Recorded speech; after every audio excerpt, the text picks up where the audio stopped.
Second unit basic concepts. First യൂണിറ്റിൽ kinship എന്താണ്, കിൻഷിപ്പിനെ Indian പെർസ്പെക്റ്റീവിലും western പെർസ്പെക്റ്റീവിലും എങ്ങനെയൊക്കെ നോക്കി കണ്ടിട്ടുണ്ട്, അതിൻ്റെ ഡിഫറൻസസ് എന്തൊക്കെയാണ്, സിമിലാരിറ്റീസ് എന്തൊക്കെയാണ് എന്ന് പല തിങ്കേഴ്സിൻ്റെ, പല സോഷ്യോളജിസ്റ്റുകളുടെയും ആന്ത്രോപോളജിസ്റ്റിൻ്റെയും വ്യൂ പോയിന്റിലൂടെ നമ്മൾ മനസ്സിലാക്കി. ഇനി കിൻഷിപ്പിനെ കൂടുതൽ ഡീറ്റെയിൽ ആയിട്ട് അറിയണമെന്നുണ്ടെങ്കിൽ കിൻഷിപ്പിൽ വരുന്ന പ്രധാനപ്പെട്ട കോൺസെപ്റ്റ്സ് എന്തൊക്കെയാണെന്ന് അറിഞ്ഞിരിക്കണം. അപ്പോൾ ഈ യൂണിറ്റിലൂടെ നമ്മൾ നോക്കാൻ പോകുന്നത് ആ പ്രധാനപ്പെട്ട 4 കോൺസെപ്റ്റുകളാണ്: ഫാമിലി, മാരേജ്, ഡിസെൻറ്റ്, അലയൻസ്. ഇതിൻ്റെ ഒബ്ജക്റ്റീവ്സ് എന്ന് പറയുന്നത്, ഈ യൂണിറ്റിൻ്റെ പ്രധാനപ്പെട്ട ഒബ്ജക്റ്റീവ്സ് ഫാമിലിയെയും മാരേജിനെയും എക്സ്പ്ലെയിൻ ചെയ്യുക, അതിനെ ക്ലാസിഫൈ ചെയ്യുക, തരംതിരിക്കുക. അതേപോലെ ഡിസെൻറ്റ് എന്താണ്, അലയൻസ് എന്താണെന്ന് എക്സ്പ്ലെയിൻ ചെയ്യുക. അപ്പോൾ കിൻഷിപ്പ് എന്താണെന്ന് മനസ്സിലാക്കണമെന്നുണ്ടെങ്കിൽ ഈ കോൺസെപ്റ്റ്സ് മനസ്സിലാക്കാതെ മുന്നോട്ട് പോകുന്നത് പ്രാക്ടിക്കലി ഇമ്പോസിബിൾ ആയിട്ടുള്ള ഒരു കാര്യമാണ്. അപ്പോൾ അത് ഓരോന്നോരോന്നിട്ട് നോക്കാം. First concept family.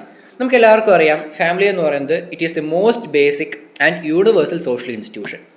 ഇപ്പോൾ ജോർജ് പീറ്റർ മർഡോക്ക് എന്ന വളരെ ഫേമസ് ആയിട്ടുള്ള ആന്ത്രോപോളജിസ്റ്റ് പറഞ്ഞത്, അദ്ദേഹം ഏതൊക്കെ സൊസൈറ്റീസിനെ കുറിച്ച് സ്റ്റഡി നടത്തിയിട്ടുണ്ടോ അവിടെ എല്ലാം ഒരു ഫാമിലി എക്സിസ്റ്റ് ചെയ്തിരുന്നു, അല്ലെങ്കിൽ ഒന്നല്ലെങ്കിൽ വേറെ തരത്തിൽ ഫാമിലി എന്നൊരു ഇൻസ്റ്റിറ്റ്യൂഷൻ അവിടെ നിലനിന്നിരുന്നു എന്നാണ്.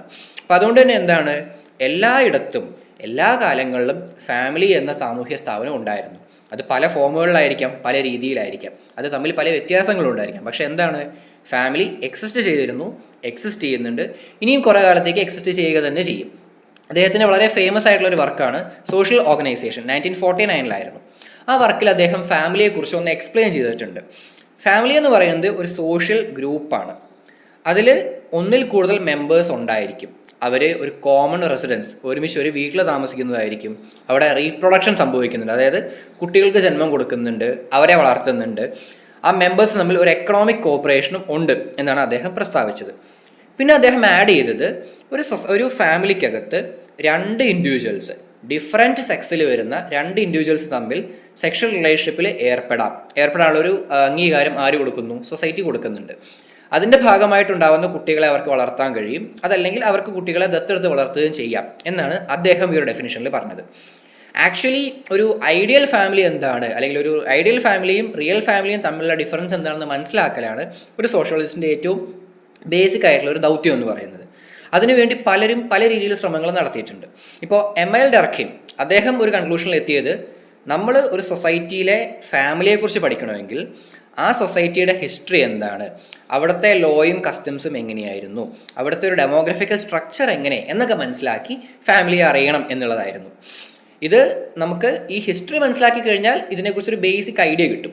പക്ഷേ ഈ ഹിസ്റ്ററി വെച്ച് ഒരിക്കലും നമുക്ക് കംപ്ലീറ്റ് ആയിട്ട് പ്രസൻറ്റിലെ ഫാമിലി എങ്ങനെയാണെന്നോ അല്ലെങ്കിൽ ഫ്യൂച്ചറിൽ ഇനി ഫാമിലി എങ്ങനെയാകാമെന്നോ പ്രിഡിക്റ്റ് ചെയ്യാൻ പറ്റില്ല. പക്ഷേ ഫാമിലിയെക്കുറിച്ച് അറിയണമെങ്കിൽ ഒരു ഹിസ്റ്റോറിക്കൽ സ്റ്റഡി അത്യാവശ്യമാണ് എന്നാണ് ഡർഖീം അവകാശപ്പെട്ടത്. അപ്പോൾ പല തിങ്കേഴ്സും ഫാമിലിയെക്കുറിച്ച് സ്റ്റഡീസ് നടത്തിയിട്ടുണ്ട്, അതെല്ലാം മുന്നോട്ട് പോയിക്കൊണ്ടിരിക്കുകയാണ്. ഇനി ഫാമിലിയുടെ ടൈപ്സ് എന്താണെന്ന് ചോദിച്ചു കഴിഞ്ഞാൽ നമുക്ക് എല്ലാവർക്കും അറിയാവുന്ന 2 ബേസിക് ടൈപ്സ് തന്നെയാണ് ഇതിനുള്ളത്. ഒന്ന് ന്യൂക്ലിയർ ഫാമിലി, പിന്നെ ഒന്ന് ജോയിൻറ്റ് ഫാമിലി. ന്യൂക്ലിയർ ഫാമിലി പേര് പറയുന്ന പോലെ തന്നെ അതിനെ വേണമെങ്കിൽ നമുക്കൊരു മോഡേൺ സൊസൈറ്റിയുടെ ഒരു എക്സ്ക്ലൂസീവ് ഫീച്ചർ എന്നൊക്കെ പറയാം. അതിലെന്താണ്, സ്വാഭാവികമായിട്ടും വളരെ കുറച്ച് പേരേ ഉണ്ടാവുള്ളൂ. അതൊരു സ്മാളർ യൂണിറ്റ് ആണ്. ഒരു ഹസ്ബൻഡ്, ഒരു വൈഫ്, അവരുടെ 1-2 കുട്ടികൾ. ഈ ഒരു ഫാമിലി മുന്നോട്ട് കൊണ്ടുപോകുന്നതിൻ്റെ പ്രധാന ബേസ് എന്ന് പറയുന്നത് ഈ ഹസ്ബൻഡും വൈഫും തമ്മിലുള്ള റിലേഷൻഷിപ്പിൻ്റെ സ്ട്രെങ്ത് ആണ്. ഇവർ തമ്മിൽ തെറ്റിക്കഴിഞ്ഞാൽ ഫാമിലി ഇല്ലാതെയാവും എന്നതാണ് സത്യം. ഇനി രണ്ടാമത്തെ ഗ്രൂപ്പ് ജോയിൻറ്റ് ഫാമിലി.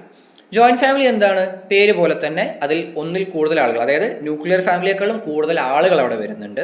അവർ തമ്മിൽ കുറച്ചും കൂടി കോംപ്ലക്സും ആയിട്ടുള്ള ഒരു ബോണ്ട് വരുന്നുണ്ട്. പക്ഷേ ഒരു ഹസ്ബൻഡ്, ഒരു വൈഫ്, കുട്ടി അല്ലെങ്കിൽ കുട്ടികൾ, ആ ഒരു കേസല്ല ഇവിടെ എന്താണ്, ഒന്നിൽ കൂടുതൽ 3 ജനറേഷൻസ് വരെ ഉണ്ടാകാം എന്ന് പറയുന്നുണ്ട്. അപ്പോൾ നമുക്ക് ആലോചിക്കാം, ഗ്രാൻഡ് പാരൻസ്, ചിൽഡ്രൻ, 3 ജനറേഷനായി. ഇങ്ങനെ വരുന്ന ഒരു വലിയൊരു ഗ്രൂപ്പിനെയാണ് ജോയിൻറ്റ് ഫാമിലി എന്ന് പറയുന്നത്. ഇതിൻ്റെ ഏറ്റവും ബേസിക് ആയിട്ടുള്ള, അല്ലെങ്കിൽ ഒരു ബേസിക് അല്ല, ഒരു ക്ലാസിക് എക്സാമ്പിൾ എന്ന് പറയുന്നത് ഇന്ത്യയിലുള്ള ജോയിൻറ്റ് ഹിന്ദു ഫാമിലിയാണ്. ഇപ്പോൾ പല സോഷ്യോളജിസ്റ്റുകളും പറഞ്ഞിട്ടുള്ളത് ജോയിൻറ്റ് ഫാമിലിയുടെ ഏറ്റവും ബെസ്റ്റ് എക്സാമ്പിൾ, അല്ലെങ്കിൽ ഒരു ജോയിൻറ്റ് ഫാമിലിക്ക് എന്തൊക്കെ ഫീച്ചേഴ്സ് ഉണ്ടോ അതെല്ലാം വരുന്ന ഒരു ബെസ്റ്റ് എക്സാമ്പിളാണ് നമ്മുടെ ജോയിൻറ്റ് ഹിന്ദു ഫാമിലി. ഇവിടെയും സ്വാഭാവികമായിട്ടും ഒന്നിൽ കൂടുതൽ 3 ജനറേഷൻസ് വരുന്നുണ്ട്. ഒരു മുതിർന്ന ഒരു മെമ്പർ ഉണ്ടായിരിക്കും, പുള്ളിയുടെ മക്കളുണ്ടായിരിക്കും, അവരുടെ മക്കളുണ്ടായിരിക്കും. ഇവരെല്ലാവരും ചേർന്നായിരിക്കും ആ ഫാമിലിയുടെ മെമ്പേഴ്സ് എന്ന് പറയുന്നത്. ഈ ഫാമിലിക്ക് ഒരു ഹൈറാർക്കിക്കൽ സ്ട്രക്ചർ ഉണ്ടായിരിക്കും. ഏറ്റവും മുതിർന്ന ആൾ ഇയാൾ, അയാളുടെ താഴെ അടുത്ത ആൾ, അയാളുടെ താഴെ അടുത്ത ആൾ, അങ്ങനെ. ഈ ഫാമിലിയിൽ ഏജും ജെൻഡറും വളരെ പ്രധാനപ്പെട്ട 2 ഘടകങ്ങളാണ്. മുതിർന്ന ആൾക്ക് സ്വാഭാവികമായും കൂടുതൽ അധികാരം ഉണ്ടായിരിക്കും. അതേപോലെ തന്നെ അവരുടെ വാക്കിന് കൂടുതൽ വിലയുണ്ടാവും. അവരാണ് മെയിൻ ഡിസിഷൻ മേക്കേഴ്സ്. കുട്ടികളും സ്ത്രീകളും സ്വാഭാവികമായും ഡിസിഷൻ മേക്കിംഗ് പവർ വളരെ കുറഞ്ഞവരായിരിക്കും.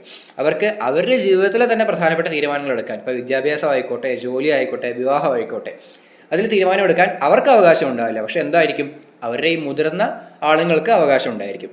ആ തീരുമാനങ്ങളെ ചോദ്യം ചെയ്യാനൊന്നും ഇവർക്ക് ഒരിക്കലും പറ്റിക്കൊള്ളണമെന്നില്ല.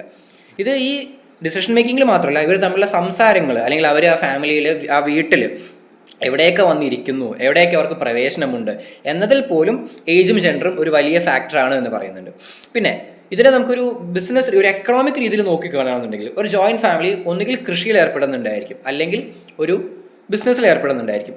എന്തായാലും ആ ഫാമിലിക്ക് കിട്ടുന്ന എക്കണോമിക് ഗെയിൻസ് എന്ന് പറയുന്നത് എല്ലാവരും കൂടി ഒരുമിച്ച് കൊണ്ടുവരുന്നതാണ്, ഓരോരുത്തരായിട്ട് കോൺട്രിബ്യൂട്ട് ചെയ്യുന്നതാണ്.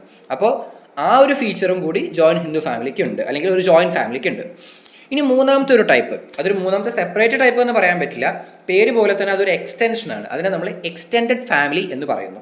ഒരു എക്സ്റ്റെൻഡഡ് ഫാമിലിയിൽ സ്വാഭാവികമായിട്ടും ഒരു ജോയിൻറ്റ് ഫാമിലിയുടെ ഓൾമോസ്റ്റ് എല്ലാ ഫീച്ചേഴ്സും നമുക്ക് ഇങ്ങോട്ട് കൊണ്ടുവരാം. ആകെയുള്ളൊരു വ്യത്യാസം എന്താണ്, ഇത് കുറച്ചും കൂടി എക്സ്റ്റെൻഡഡ് ആയിരിക്കും. ഒന്നുകിൽ വെർട്ടിക്കലി എക്സ്റ്റെൻഡഡ് ആയിരിക്കും, അല്ലെങ്കിൽ ഹൊറിസോണ്ടലി എക്സ്റ്റെൻഡഡ് ആയിരിക്കും.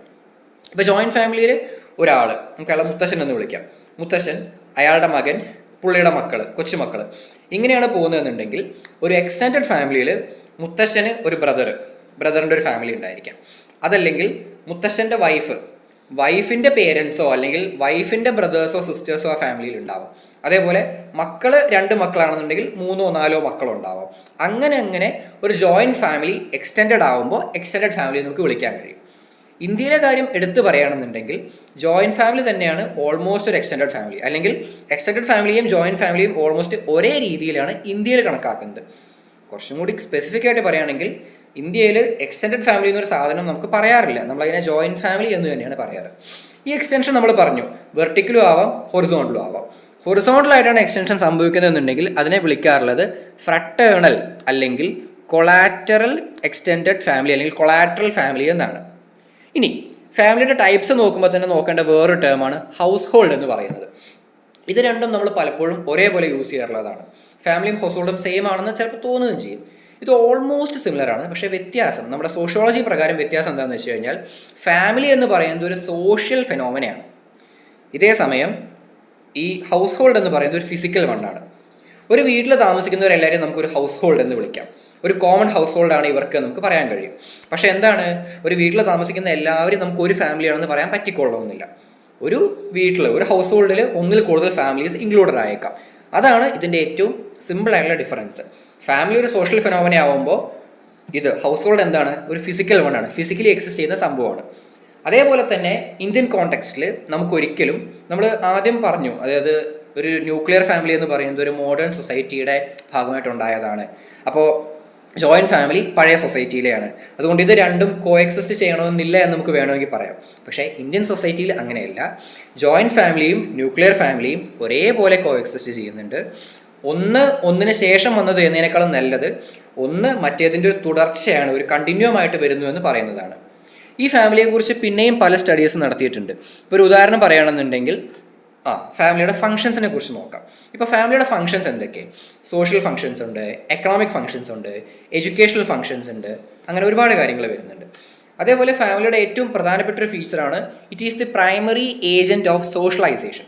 ഒരു കുട്ടി ഒരു ഫാമിലിയിൽ ജനിച്ച് വീണ് കഴിഞ്ഞാൽ ആ കുട്ടിക്ക് തൻ്റെ മുമ്പിലുള്ള ലോകം എന്താണ്, മനുഷ്യരോട് എങ്ങനെ പെരുമാറണം, എന്താണ് ശരി, എന്താണ് തെറ്റ്, സൊസൈറ്റിയിൽ റിട്ടൺ ആൻഡ് അൺറിട്ടൺ ആയിട്ടുള്ള ഒരുപാട് റൂൾസ് റെഗുലേഷൻസ്, നമ്മൾ നോംസ്, വാല്യൂസ് എന്നൊക്കെ പറയും, ഇതെല്ലാം എന്തൊക്കെയാണ് എന്നൊരു കുട്ടിയെ പറഞ്ഞ് മനസ്സിലാക്കുന്നത്, അല്ലെങ്കിൽ കുട്ടിക്ക് അറിവ് കിട്ടുന്നത് എവിടെ നിന്നാണ്? ഫാമിലിയിൽ നിന്ന് തന്നെയാണ്. അപ്പോൾ ഒരു സമൂഹത്തിൽ ഇടപെടാൻ പാകത്തിന് ഒരു കുട്ടിയെ പ്രാപ്തനാക്കുന്നത് അല്ലെങ്കിൽ പ്രാപ്തിയാക്കുന്നത് അവരുടെ സ്വന്തം ഫാമിലി തന്നെയാണ്. അപ്പോൾ അതാണ് ഫാമിലിയുടെ ഏറ്റവും most important and basic function. It is the primary agent of socialisation, അല്ലെങ്കിൽ പ്രൈമറി സോഷ്യലൈസേഷൻ നടക്കുന്നത് എവിടെയാണ്? ഫാമിലിയിലാണ്. ഇനി ഒരു സൊസൈറ്റൽ പെർസ്പെക്റ്റീവിൽ നോക്കുകയാണെന്നുണ്ടെങ്കിൽ ഒരു കുട്ടിക്ക് ഒരു ലീഗൽ അവകാശം കിട്ടുന്നത്, അല്ലെങ്കിൽ താൻ ഇത് എൻ്റെ അച്ഛനാണ്, ഇതെൻ്റെ അമ്മയാണ്, അല്ലെങ്കിൽ ഇവരുടെ മകനാണ് ഞാൻ എന്നൊരു കുട്ടിക്ക് പറയാൻ പറ്റണമെന്നുണ്ടെങ്കിൽ അത് എപ്പോഴും ഒരു ഫാമിലി സ്ട്രക്ചറിൻ്റെ അകത്തായിരിക്കണം. അങ്ങനെയായാൽ മാത്രമേ സമൂഹത്തിനെ അംഗീകരിക്കുന്നുള്ളൂ. അതേപോലെ തന്നെ അതാണ് നമ്മുടെ ഒരു ട്രഡീഷണൽ വ്യൂ, ഇപ്പോഴും അങ്ങനെ തന്നെയാണ്. അതല്ലാണ്ട് രണ്ട് പേര് തമ്മിൽ, ഒരു ആണും പെണ്ണും തമ്മിൽ ഒരു റിലേഷൻഷിപ്പ് ഉണ്ട്, അവർക്കൊരു കുട്ടി ഉണ്ടാവുന്നു, പക്ഷെ അവരൊരു ഫാമിലി അല്ല എന്നാണെങ്കിൽ ആ കുട്ടിയെ ഒരിക്കലും ഒരു ലെജിറ്റിമേറ്റ് ചൈൽഡായിട്ട് സമൂഹം അംഗീകരിക്കില്ല. സോ ലെജിറ്റിമസി വേണമെന്നുണ്ടെങ്കിൽ ഒരു കുട്ടിക്ക് ലീഗൽ ഇൻഹെറിറ്റൻസ് കിട്ടണം, സ്വത്തുക്കളിൽ പങ്ക് വേണം, ആൻസെസ്ട്രൽ പ്രോപ്പർട്ടിയിൽ ഭാഗമാവണം, അല്ലെങ്കിൽ അതിന് ഷെയർ വേണമെന്നുണ്ടെങ്കിൽ എന്താണ്, ഫാമിലിയുടെ ഭാഗമാവുക വളരെ പ്രധാനപ്പെട്ടതാണ്. ഇനി മറ്റ് ഫംഗ്ഷൻസ് അല്ലെങ്കിൽ ഇതിൻ്റെ വേറൊരു ഫീച്ചറായിട്ട് വരുന്നതാണ് ഡിവിഷൻ ഓഫ് ലേബർ. നമ്മൾ എപ്പോഴും പറയാറുണ്ട്, ഒരു ഫാമിലിയിൽ പുരുഷനായിരിക്കും കൂടുതലും പുറത്ത് ജോലിക്ക് പോകുന്നുണ്ടായിരിക്കുക, പൈസ സമ്പാദിക്കുന്നത് കൂടുതലും പുരുഷനായിരിക്കും. സ്ത്രീയുടെ ജോലി പലപ്പോഴും വീടിനകത്ത് അതിനോട് ചുരുങ്ങി പോവാം, അവരുടെ വർക്കിനെ പലപ്പോഴും അൺനോട്ടീസ് ചെയ്ത് പോകുന്നു എന്നൊക്കെ പറയാം. അപ്പോൾ ഡിവിഷൻ ഓഫ് ലേബർ എന്നൊരു സംഭവം ഫാമിലിയിൽ നിന്ന് ഉടലെടുത്താണെന്ന് വേണമെങ്കിൽ പറയാം, അല്ലെങ്കിൽ ഫാമിലി ഏറ്റവും ആൻഷ്യൻ ഫോമിൽ തന്നെ ഡിവിഷൻ ഓഫ് ലേബർ എക്സിസ്റ്റ് ചെയ്തിരുന്നു എന്ന് നമുക്ക് പറയാൻ കഴിയും. പിന്നെ പറഞ്ഞൊരു പ്രധാനപ്പെട്ട ഒരു ഫീച്ചറാണ് ഇവർ സൊസൈറ്റിയിലോട്ട് എങ്ങനെയാണ് പല കാര്യങ്ങളും കൊണ്ടുവരുന്നത്. സൊസൈറ്റി എന്താണെന്ന് മനസ്സിലാക്കുന്നതിന് ഫാമിലി വഹിക്കുന്ന പങ്ക് വളരെ വളരെ വലുതാണ്. പിന്നെ ഈ കാലം മാറുന്നതിനനുസരിച്ച് ഇപ്പോൾ ഒരു ഫാമിലിയിൽ ചേരുന്ന ചില ഫംഗ്ഷൻസിൽ ചെറിയ മാറ്റങ്ങൾ വന്നേക്കാം. ഇപ്പോൾ നമ്മൾ ന്യൂക്ലിയർ ഫാമിലി, ജോയിൻറ്റ് ഫാമിലിയുടെ കേസൊക്കെ പറഞ്ഞു. അപ്പോൾ ന്യൂക്ലിയർ ഫാമിലിയിൽ ആരൊക്കെയാണ് ഇന്ന ഫംഗ്ഷൻസ് ചെയ്യുന്നത്, അതേപോലെ ആയിരിക്കില്ല ജോയിൻറ്റ് ഫാമിലിയിൽ ചെയ്യുന്നുണ്ടായിരിക്കാം. ഡിഫറൻസസ് തീർച്ചയായിട്ടും ഉണ്ടായിരിക്കും. ഇതിനെക്കുറിച്ച് സ്റ്റഡീസ് നടത്തിയിട്ടുള്ള മെയിനായിട്ടുള്ളൊരു 2 പേരാണ് ബെൽ ആൻഡ് വോഗൽ. ഇവർ 1960 നടത്തിയൊരു സ്റ്റഡിയിൽ മനസ്സിലാക്കിയത് എന്താണെന്ന് വെച്ച് കഴിഞ്ഞാൽ, സ്ത്രീകൾക്ക് പലപ്പോഴും ട്രഡീഷണൽ സൊസൈറ്റിയിൽ വർക്ക് കൂടുതലായിരുന്നു. വർക്ക് കൂടുതലെന്ന് വെച്ച് കഴിഞ്ഞാൽ അവർക്ക് ഹൗസ് ഹോൾഡ് ചോർസ് കൂടുതലായിരുന്നു, അവർ വീട്ടുജോലികൾ കൂടുതലായിട്ട് ചെയ്യേണ്ടി വന്നിരുന്നു. ഇപ്പോഴത്തെ മോഡേൺ സൊസൈറ്റിയിൽ അങ്ങനെ നോക്കുമ്പോൾ വർക്ക് ലോഡ് കുറവാണ്. പക്ഷെ അവർ ഉദ്ദേശിക്കുന്ന കാര്യം മെക്കാനൈസേഷൻ, യന്ത്രവൽക്കരണം നടന്നതിൻ്റെ ഭാഗമായിട്ട് മെഷീൻസ് വന്നപ്പോൾ ആ ഒരു ഫിസിക്കൽ ലേബർ കുറഞ്ഞു. പക്ഷേ അതിൻ്റെ ഭാഗമായിട്ട് സ്ത്രീകൾക്ക് കൂടുതൽ സമയമുണ്ട്, സ്ത്രീകൾ കൂടുതൽ കാര്യങ്ങൾ ചെയ്യുന്നു, അവർ പുറത്തു പോകുന്നു, അവർ പഠിക്കുന്നു, വേറെ ജോലികൾ ചെയ്യുന്നു, അല്ലെങ്കിൽ മറ്റ് പരിപാടികളിൽ ഏർപ്പെടുന്നു. ഇതെല്ലാം മോഡേൺ സൊസൈറ്റിയുടെ ഒരു ഫീച്ചറാണ് എന്നാണ് ബെൽ ആൻഡ് വോഗൽ എടുത്തു പറഞ്ഞിട്ടുള്ളത്.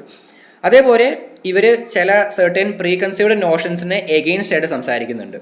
കാര്യം നമ്മൾ ജോയിൻറ്റ് ഫാമിലിയിലും ന്യൂക്ലിയർ ഫാമിലിക്കും നമ്മൾ പറഞ്ഞു വയ്ക്കുന്ന ചില പോസിറ്റീവ്സും നെഗറ്റീവ്സും ഉണ്ട്.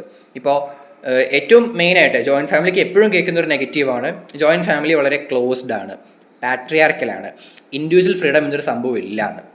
അതായത് അവിടെ തീരുമാനം എടുക്കുന്നത് മുതിർന്ന ആളുകളാണ്, കുട്ടികൾക്കോ സ്ത്രീകൾക്കോ ഒന്നും പറയാൻ പറ്റില്ല എന്ന്. പക്ഷേ ഇതേ സമയം നമ്മളൊരു ന്യൂക്ലിയർ ഫാമിലി നോക്കുകയാണെന്നുണ്ടെങ്കിലോ ഇൻഡിവിജ്വൽ ഫ്രീഡം വേണമെന്ന് വല്ല നിർബന്ധമുണ്ടോ? ഇല്ല. കുട്ടികൾക്ക് എക്കണോമിക്കലി ഇൻഡിപെൻഡൻ്റ് അല്ല എന്നുണ്ടെങ്കിൽ അവർ സ്വാഭാവികമായിട്ടും പാരൻസിനെ ആശ്രയിച്ച് ജീവിക്കുമ്പോൾ പാരൻസിൻ്റെ അടുത്ത് അവരെല്ലാ അർത്ഥത്തിലും ഡിപ്പെൻഡൻ്റ് ആയിരിക്കും. അവർക്കവിടെ ഇൻഡിവിജ്വൽ ഫ്രീഡം ഉണ്ടായിക്കൊള്ളുന്നില്ല. അപ്പോൾ ഈ 2 ടൈപ്പ് ഫാമിലീസിലും, ജോയിൻറ്റ് ഫാമിലി ആയിക്കോട്ടെ ന്യൂക്ലിയർ ഫാമിലി ആയിക്കോട്ടെ, ഈ പ്രശ്നങ്ങൾ എക്സിസ്റ്റ് ചെയ്യുന്നുണ്ട്. നമ്മുടെ പല കാര്യങ്ങളും വെറും മുൻധാരണകളും മുൻവിധികളും മാത്രമാണ് എന്നാണ് ബെൽ ആൻഡ് വോഗൽ അവരുടെ സ്റ്റഡീസിലൂടെ പറഞ്ഞത്. ഇനി പറയാൻ പോകുന്നത് patterns of residence and family. നമുക്ക് സിമ്പിളായിട്ട് പറയാം, ഒരു ഫാമിലി താമസിക്കുന്നത്, ഒരു കല്യാണം കഴിഞ്ഞാൽ ഹസ്ബൻഡ് വൈഫും കല്യാണത്തിന് ശേഷം അല്ലെങ്കിൽ ഒരു ഫാമിലി താമസിക്കുന്നത് ഒന്നുകിൽ പുരുഷൻ്റെ വീട്ടിലായിരിക്കാം അല്ലെങ്കിൽ സ്ത്രീയുടെ വീട്ടിലായിരിക്കാം എന്ന് പറയുന്നു. ഇതിനെക്കുറിച്ച് നമുക്ക് മുമ്പിലുള്ള ഒരു എക്സാമ്പിൾ ഇന്തോനേഷ്യൻ ഐലൻഡ്സിലുള്ള ഒരു ഇബൻ സൊസൈറ്റിയെ കുറിച്ചാണ്. ഈ സൊസൈറ്റിയിലെ ഒരു ഫാമിലിയിൽ ജനിക്കുന്ന ഒരു കുട്ടിയെ നമുക്ക് എന്ത് വിളിക്കാം? ബിലേക്ക് എന്ന് വിളിക്കാം. അപ്പോൾ ഒരു ഫാമിലിയിൽ ഒരു കുഞ്ഞ് ജനിക്കുന്നു. ഈ കുഞ്ഞ് ഒന്നുകിൽ അച്ഛൻ്റെ ഫാമിലിയിലോട്ട് പോകും അല്ലെങ്കിൽ അമ്മയുടെ ഫാമിലിയിലോട്ട് പോകും. ഇതാണ് ആ ഒരു സൊസൈറ്റിയിൽ നടന്നുകൊണ്ടിരിക്കുന്ന ഒരു കാര്യം. ഇതിനെക്കുറിച്ച് ഒരു സ്റ്റഡി നടത്തിയപ്പോൾ, ഒരു റിസർച്ച് നടത്തിയപ്പോൾ മനസ്സിലായ കാര്യം എന്താണെന്ന് വെച്ച് കഴിഞ്ഞാൽ 49% 49% വിറി ലോക്കലാണ്. അതായത് അവർ താമസിക്കുന്നത് പുരുഷൻ്റെ വീട്ടിലാണ്. 51% യൂക്സോറി ലോക്കലാണ്, അവർ താമസിക്കുന്നത് സ്ത്രീയുടെ വീട്ടിലാണ് എന്നാണ് പറഞ്ഞത്. അപ്പോൾ ഈ കുട്ടി ഏത് ഫാമിലിയിലോട്ട് ചേരുന്നു എന്നുള്ളത്, ഏത് ഫാമിലിയുടെ ഭാഗമാണ് കുട്ടി എന്ന് പറയുന്നത് ഈ താമസിക്കുന്ന വീടിനെ ആശ്രയിച്ചിരിക്കും എന്നാണ് പറയുന്നത്. അപ്പോൾ എവിടെയാണോ ഈ കുട്ടി താമസിക്കുന്നത്, അല്ലെങ്കിൽ ഏത് അച്ഛൻ്റെ ഇതിലാണോ അമ്മയുടെ ഇതിലാണോ താമസിക്കുന്നത്, അവിടുത്തെ പ്രോപ്പർട്ടി ഇൻഹെറിറ്റ് ചെയ്യാനുള്ള അവകാശം ഈ കുട്ടിക്ക് ഉണ്ടായിരിക്കും. ഇതിന് തന്നെ പല എക്സെപ്ഷണൽ കേസസ് വേറെയുണ്ട്. ഇപ്പോൾ ഉദാഹരണത്തിന് ന്യൂസിലാൻഡിലുള്ള മവോറീസ് എന്ന ഗ്രൂപ്പിൽ സ്റ്റഡികൾ നടത്തിയപ്പോൾ മനസ്സിലായ കാര്യം എന്താണ്? അവിടെ ഡിസെൻറ്റ് ട്രേസ് ചെയ്യണമെന്നുണ്ടെങ്കിൽ ഏതെങ്കിലും ഒരു പാരൻറ്റിൻ്റെ ഡിസെൻറ്റ് മാത്രം മതി. അവരുടെ ഡിസെൻറ്റ് നോക്കണമെങ്കിൽ ഒന്നുകിൽ അച്ഛൻ വഴി പോവാം അല്ലെങ്കിൽ അമ്മ വഴി പോവാം, രണ്ടിൽ ഒരാൾ മതി. പക്ഷേ അവർ സൊസൈറ്റിയുടെ ഭാഗമാവണം അല്ലെങ്കിൽ അവർക്ക് ആ ഒരു മെമ്പർഷിപ്പ് വേണമെന്നുണ്ടെങ്കിൽ ഈ 2 ഡീസൻറ്റും അത്യാവശ്യമാണ്. അവർ അച്ഛൻ്റെ വഴിയിലും അമ്മയുടെ വഴിയിലും പറയാൻ പറ്റണം അവരാരാണ് അല്ലെങ്കിൽ ആർക്കുണ്ടായതാണെന്ന്. അല്ലെങ്കിൽ എന്താവും, അവരെ ഇല്ലെജിറ്റിമേറ്റ് ആയിട്ട് കൺസിഡർ ചെയ്യും. അപ്പോൾ ഇവിടെ 2 ഡീസൻറ്റിനും അതിൻ്റേതായുള്ള പ്രാധാന്യം ഈ ഒരു കേസിൽ വരുന്നുണ്ട്. അപ്പോൾ വേറൊരു കാര്യം, ഇതിനെക്കുറിച്ച് സ്റ്റഡി എടുത്ത ആൾ റേമൺ ഫിർത്ത്. റേമൺ ഫിർത്ത് റെഫർ ചെയ്ത വേറൊരു ഗ്രൂപ്പാണ് മവോറി ഹാപ്പു എന്ന് പറയുന്നത്. അവരെന്താണ്, ആംബിലാറ്ററലാണ്. കാര്യം അവരുടെ കിൻഷിപ്പ് 2 പാരൻസിൻ്റെ ഭാഗത്തു നിന്നും വരാം. നമ്മൾ പലപ്പോഴും യൂണിലാറ്ററൽ ആയിട്ടുള്ള ഗ്രൂപ്പ്സിനെ കുറിച്ച് പറയാറുണ്ട്, കിൻഷിപ്പ് ഒന്നുകിൽ അച്ഛൻ്റെ അല്ലെങ്കിൽ അമ്മയുടെ എന്ന്. ഇത് രണ്ടും ആവുന്ന ഒരു കേസാണ് ആംബിലാറ്ററൽ എന്ന് പറയുന്നത്. അതിൻ്റെ എക്സാമ്പിളാണ് മവോറി ഹോപ്പു എന്ന് പറയുന്ന ഒരു ഗ്രൂപ്പ്. അങ്ങനെ മറ്റ് പല കാര്യങ്ങളും ഇവിടെ മെൻഷൻ ചെയ്ത് പോകുന്നുണ്ട്. അടുത്ത കോൺസെപ്റ്റാണ് മാരേജ് എന്ന് പറയുന്നത്. മാരേജും ഒരു യൂണിവേഴ്സൽ സോഷ്യൽ ഇൻസ്റ്റിറ്റ്യൂഷൻ ആണെന്ന് പറയാം. എല്ലാ സമൂഹങ്ങളിലും മാരേജസ് നടക്കുന്നുണ്ട്, അതും ഈ പറഞ്ഞ പോലെ പല രീതിയിലായിരിക്കാം. അപ്പോൾ മാരേജിന് നമുക്ക് സിമ്പിളായിട്ട് പറയുകയാണെങ്കിൽ രണ്ട് ഇൻഡിവിജ്വൽസ് തമ്മിൽ ഏർപ്പെടുന്ന ഒരു റിലേഷൻഷിപ്പാണ് എന്ന് നമുക്ക് വേണമെങ്കിൽ വളരെ ചുരുങ്ങിയ ഭാഷയിൽ പറയാൻ പറ്റും. അതിനെ ഒന്ന് എലോബറേറ്റ് ചെയ്ത് പറയണമെന്നുണ്ടെങ്കിൽ ഒരു സാമൂഹ്യ സ്ഥാപനം എന്നുള്ള നിലയ്ക്ക് മാരേജ് സംഭവിക്കുമ്പോഴാണ് രണ്ട് ഇൻഡിവിജ്വൽസിന് ഒരുമിച്ച് താമസിക്കാൻ കഴിയുന്നതും അവർക്ക് സെക്ഷൽ റിലേഷൻഷിപ്പിൽ ഇൻവോൾവ് ആവാൻ പറ്റുന്നതും അവർക്ക് കുട്ടികളെ റീപ്രൊഡ്യൂസ് ചെയ്യാൻ സാധിക്കുന്നതും കുട്ടികളെ വളർത്താൻ പറ്റുന്നതും എല്ലാം. അതാണ് കല്യാണം കഴിക്കാതെ രണ്ടുപേരും തമ്മിൽ ഇഷ്ടത്തിലാണ് എന്ന് ഒരുമിച്ച് താമസിക്കാൻ എപ്പോഴും പറ്റിക്കൊള്ളണമെന്നില്ല, അല്ലെങ്കിൽ പറ്റിയിരുന്നില്ല. അവർക്ക് കുട്ടികളെ ഉണ്ടാക്കാൻ പറ്റില്ല. ആ കുട്ടികൾ ആരാണ്, അല്ലെങ്കിൽ എൻ്റെ മക്കളാണെന്ന് പറഞ്ഞൊരു കുട്ടിയെ വളർത്തണമെങ്കിൽ മാരേജ് ഇല്ലാതെ പോസിബിൾ ആയിരുന്നില്ല, അല്ലെങ്കിൽ പോസിബിൾ അല്ല ഒരു പരിധി വരെ എന്നാണ് ഈ ഒരു കോൺസെപ്റ്റോട് എക്സ്പ്ലെയിൻ ചെയ്യുന്നത്. ഇനി വേറൊരു കാര്യം, ഇതിനെ ഈ ഒരു ബയോളജിക്കൽ സെക്ഷൽ രീതിയിൽ മാത്രമല്ലാതെ സൊസൈറ്റൽ കൺസെപ്റ്റിൽ കുറച്ചും കൂടി ഡീപ്പായിട്ട് എക്സ്പ്ലെയിൻ ചെയ്യാം. ഒരു കുട്ടി ജനിക്കുന്നു, ആ കുട്ടിയുടെ അച്ഛനും അമ്മയും പരസ്പരം കല്യാണം കഴിച്ചിട്ടില്ല എന്ന് വിചാരിക്കുക. ആ കുട്ടി ഒരു ഇല്ലെജിറ്റിമേറ്റ് ആളായിട്ടാവും കൺസിഡർ ചെയ്യുക. കാര്യം ആ കുട്ടിക്ക് ഒരു അഡ്രസ്സ് ഇല്ലാത്ത അവസ്ഥയെ പോവും, അല്ലെങ്കിൽ ആ കുട്ടിക്ക് ഒരിക്കലും അവരുടെ പേരൻസിൻ്റെ, അത് അച്ഛൻ്റെ ആയിക്കോട്ടെ അമ്മയുടെ ആയിക്കോട്ടെ, അത് യൂണിലാറ്ററൽ ആയിക്കോട്ടെ ആംബിലാറ്ററൽ ആയിക്കോട്ടെ പാട്രിലീനിയലോ മാട്രിലീനിയലോ ആയിക്കോട്ടെ, ആ ഡിസെൻറ്റ് ട്രേസ് ചെയ്യാൻ പറ്റിയില്ല എന്നുണ്ടെങ്കിൽ ഒരിക്കലും അവർക്ക് അവരുടെ പ്രോപ്പർട്ടി റൈറ്റ്സ് ഉണ്ടാവില്ല. അതേപോലെ തന്നെ ഒരു കല്യാണം വഴി അല്ലാതെ ഉണ്ടാവുന്ന കുട്ടിക്ക് ഒരിക്കലും സമൂഹത്തിൽ അംഗീകാരം കിട്ടില്ല. അതുകൊണ്ട് തന്നെ ഇങ്ങനെ അംഗീകാരം കിട്ടാതെയാണ് ഒരു കുട്ടി വളർന്നു വരുന്നതെന്നുണ്ടെങ്കിൽ ആ ആള് ഒട്ടും നല്ല രീതിയിലായിരിക്കില്ല അയാളുടെ ചൈൽഡ്ഹുഡ്, അയാളുടെ ഭാവി തന്നെ നശിച്ചുള്ള എല്ലാ സാധ്യതകളും ഉണ്ട്. അപ്പോൾ നല്ലൊരു സൊസൈറ്റിയെ വാർത്തെടുക്കണം എന്നുണ്ടെങ്കിൽ ഒരു സ്റ്റേബിളായൊരു സോഷ്യൽ ഗ്രൂപ്പ് എന്നുള്ള രീതിയിൽ, അല്ലെങ്കിൽ കുട്ടികൾക്ക് വേണ്ട രീതിയിൽ കെയറും ട്രെയിനിങ്ങും കൊടുക്കണമെങ്കിൽ മാരേജ് എന്ന ഇൻസ്റ്റിറ്റ്യൂഷൻ ഫാമിലിയെ പോലെ തന്നെ വളരെ പ്രധാനപ്പെട്ടതാണ്. അപ്പോൾ മാരേജ് ഒരു സോഷ്യൽ ഇൻസ്റ്റിറ്റ്യൂഷൻ എന്നുള്ള രീതിയിലും ഒരു ബയോളജിക്കൽ കേസ് എന്നുള്ള രീതിയിലും ഒരു സെക്ഷൽ കേസ് എന്നുള്ള രീതിയിലും എല്ലാം എന്ത് ചെയ്യേണ്ടതുണ്ട്, കണക്കാക്കേണ്ടതുണ്ട്, കൺസിഡർ ചെയ്യേണ്ടതുണ്ട് എന്നാണ് ഇവിടെ എക്സ്പ്ലെയിൻ ചെയ്യുന്നത്. ഇനി മാരേജ് എന്ന കൺസെപ്റ്റിനെ കുറിച്ച് നോക്കുകയാണെന്നുണ്ടെങ്കിലും ഇതും പല രീതിയിലാണ് വന്നിട്ടുള്ളത്. അവിടെ ഇൻറ്റിമസി, സെക്ഷുവാലിറ്റി അങ്ങനത്തെ പല കാര്യങ്ങളും ഇൻവോൾവ് ആവുന്നുണ്ട്.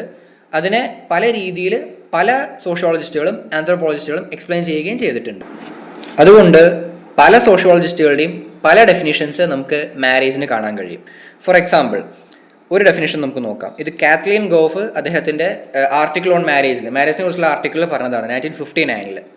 Marriage is a union between a man and a woman such that the children born to woman are recognised legitimate offspring of both parents. ഒരു പുരുഷനും സ്ത്രീയും തമ്മിലുള്ള ഒരു യൂണിയനാണ് അത്. അതിൻ്റെ ഭാഗമായിട്ട് അവർക്കുണ്ടാകുന്ന കുട്ടികൾ ആ രണ്ട് പാരൻസിൻ്റെയും ലെജിറ്റിമേറ്റായ, നിയമപരമായി ഉണ്ടായ അല്ലെങ്കിൽ സമൂഹം അംഗീകരിക്കുന്ന മക്കളായി കണക്കാക്കാൻ കഴിയും എന്ന് പറയുന്നു. ഈ ഒരു ഡെഫിനേഷനെ സപ്പോർട്ട് ചെയ്തും അല്ലെങ്കിൽ ഇങ്ങനെ അല്ലാത്ത കേസുകളും ഉണ്ടല്ലോ, നമുക്ക് ആലോചിച്ച് നോക്കാം. ഇപ്പോൾ ഒരു ഉദാഹരണം പറയുകയാണെന്നുണ്ടെങ്കിൽ ആഫ്രിക്കയിലുള്ള ന്യൂയർ എന്ന് പറയുന്നൊരു സൊസൈറ്റി ഉണ്ട്. ഇവിടെ എങ്ങനെയാണെന്ന് വെച്ച് കഴിഞ്ഞാൽ രണ്ട് സ്ത്രീകൾ തമ്മിൽ പരസ്പരം കല്യാണം കഴിക്കും. ഇപ്പം നമ്മൾ നേരത്തെ പറഞ്ഞു marriage is a union between man and woman എന്ന്. പക്ഷേ ഇവിടെ അങ്ങനെയാണോ? അല്ല. രണ്ട് സ്ത്രീകൾ തമ്മിൽ കല്യാണം കഴിച്ചാലും അത് മാരേജ് തന്നെയാണ്. പക്ഷേ അവിടെ സംഭവിക്കുന്നത് എന്താണെന്ന് വെച്ച് കഴിഞ്ഞാൽ, ഇങ്ങനെ എന്തുകൊണ്ടാണ് ഈ ഒരു സംഭവം പോസിബിൾ ആവുന്നത് വെച്ച് കഴിഞ്ഞാൽ, അതിലൊരു സ്ത്രീക്ക് ഗർഭം ധരിക്കാൻ പറ്റില്ല അല്ലെങ്കിൽ കുട്ടികളെ ഉണ്ടാക്കാൻ പറ്റില്ല എന്നാണെന്നുണ്ടെങ്കിൽ ആ സ്ത്രീ ഒരു ഹസ്ബൻഡിനെ പോലെ ആയിരിക്കും ആക്ട് ചെയ്യുക. ഈ സ്ത്രീ വേറൊരു സ്ത്രീയെ കല്യാണം കഴിക്കും. എന്നിട്ട് ഇവരിൽ കുട്ടികളെ ഉണ്ടാക്കാൻ കെൽപ്പുള്ള ശാരീരിക സ്ഥിതിയുള്ള സ്ത്രീ ആരാണോ ആ സ്ത്രീയെ വേറൊരു പുരുഷൻ എന്ത് ചെയ്യും, പ്രഗ്നൻ്റ് ആക്കും. ആ കുട്ടിയെ ഈ രണ്ട് സ്ത്രീകളും കൂടി വളർത്തും എന്നാണ് പറയുന്നത്. കുറച്ച് കോംപ്ലക്സ് ആയിട്ടുള്ള സംഭവമാണ്. പക്ഷേ എന്താണ്, ഇതിനെയും സമൂഹം അംഗീകരിച്ചിരുന്നതാണ്. ആ ക്ലാൻ ഇതിനെ, അല്ലെങ്കിൽ ആ ഒരു ഗ്രൂപ്പ് ഇതിനെ അംഗീകരിച്ചിരുന്നു, ഇതിനെ മാരേജ് ആയിട്ട് കൺസിഡർ ചെയ്തിരുന്നു. അപ്പോൾ പലപ്പോഴും എന്താണ്, മെയിലും ഫീമെയിലും തന്നെ വേണമെന്നില്ല. രണ്ട് ഫീമെയിലുള്ള കേസിലും എന്താണ്, മാരേജ് എഗ്രി ചെയ്തിരുന്നു എന്നാണ് പറയുന്നത്. ഇത് ആഫ്രിക്കയിലെ ന്യൂയർ ട്രൈബ്സിൽ വുമൺ ആർ മാരിയിങ് വുമൺ. ഇനി ഇതിൻ്റെ ഒന്നും കൂടി വേറൊരു ഇത് പറയാം, അതായത് കുറച്ചും കൂടി എന്താ പറയുക, യൂണിവേഴ്സൽ ആയ എല്ലാവരും ഉൾക്കൊള്ളിക്കുന്ന ഡെഫിനേഷൻ പറയുകയാണെന്നുണ്ടെങ്കിൽ marriage is A socially approved way of establishing A family of procreation. ഇത് ഗില്ലിൻ പറഞ്ഞിട്ടുള്ളതാണ്. ഇവിടെ എന്താണ്, മെയിൽ എന്നോ ഫീമെയിൽ എന്നോ എടുത്തു പറഞ്ഞിട്ടില്ല. അതൊരു സോഷ്യലി അപ്രൂവ്ഡ് വേ ആണ്, സമൂഹം അംഗീകരിക്കുന്ന ഒരു വഴി.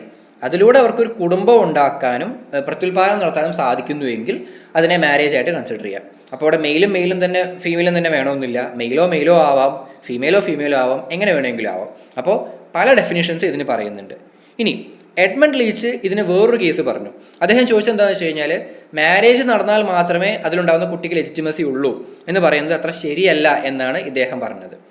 അതിന് പുള്ളി ഒരു എക്സാമ്പിളാക്കി എടുത്തത് നായന്മാരുടെ, അതായത് നായേഴ്സിൻ്റെ, കേരളത്തിലുള്ള നായർ സമുദായത്തിലെ ചില എക്സാമ്പിൾസ് ആയിരുന്നു. അതായത് നായർ സമുദായത്തിലെ വിവാഹം അല്ലെങ്കിൽ കല്യാണം എന്ന് പറയുന്നത് ഈ പറയുന്ന ഒരു രീതിയല്ല. അതിന് അതിൻ്റെതായിട്ടുള്ള കുറച്ച് ഡിഫറൻസസ് ഉണ്ട്, അതിനെ എക്സ്പ്ലെയിൻ ചെയ്യുന്നുണ്ട്.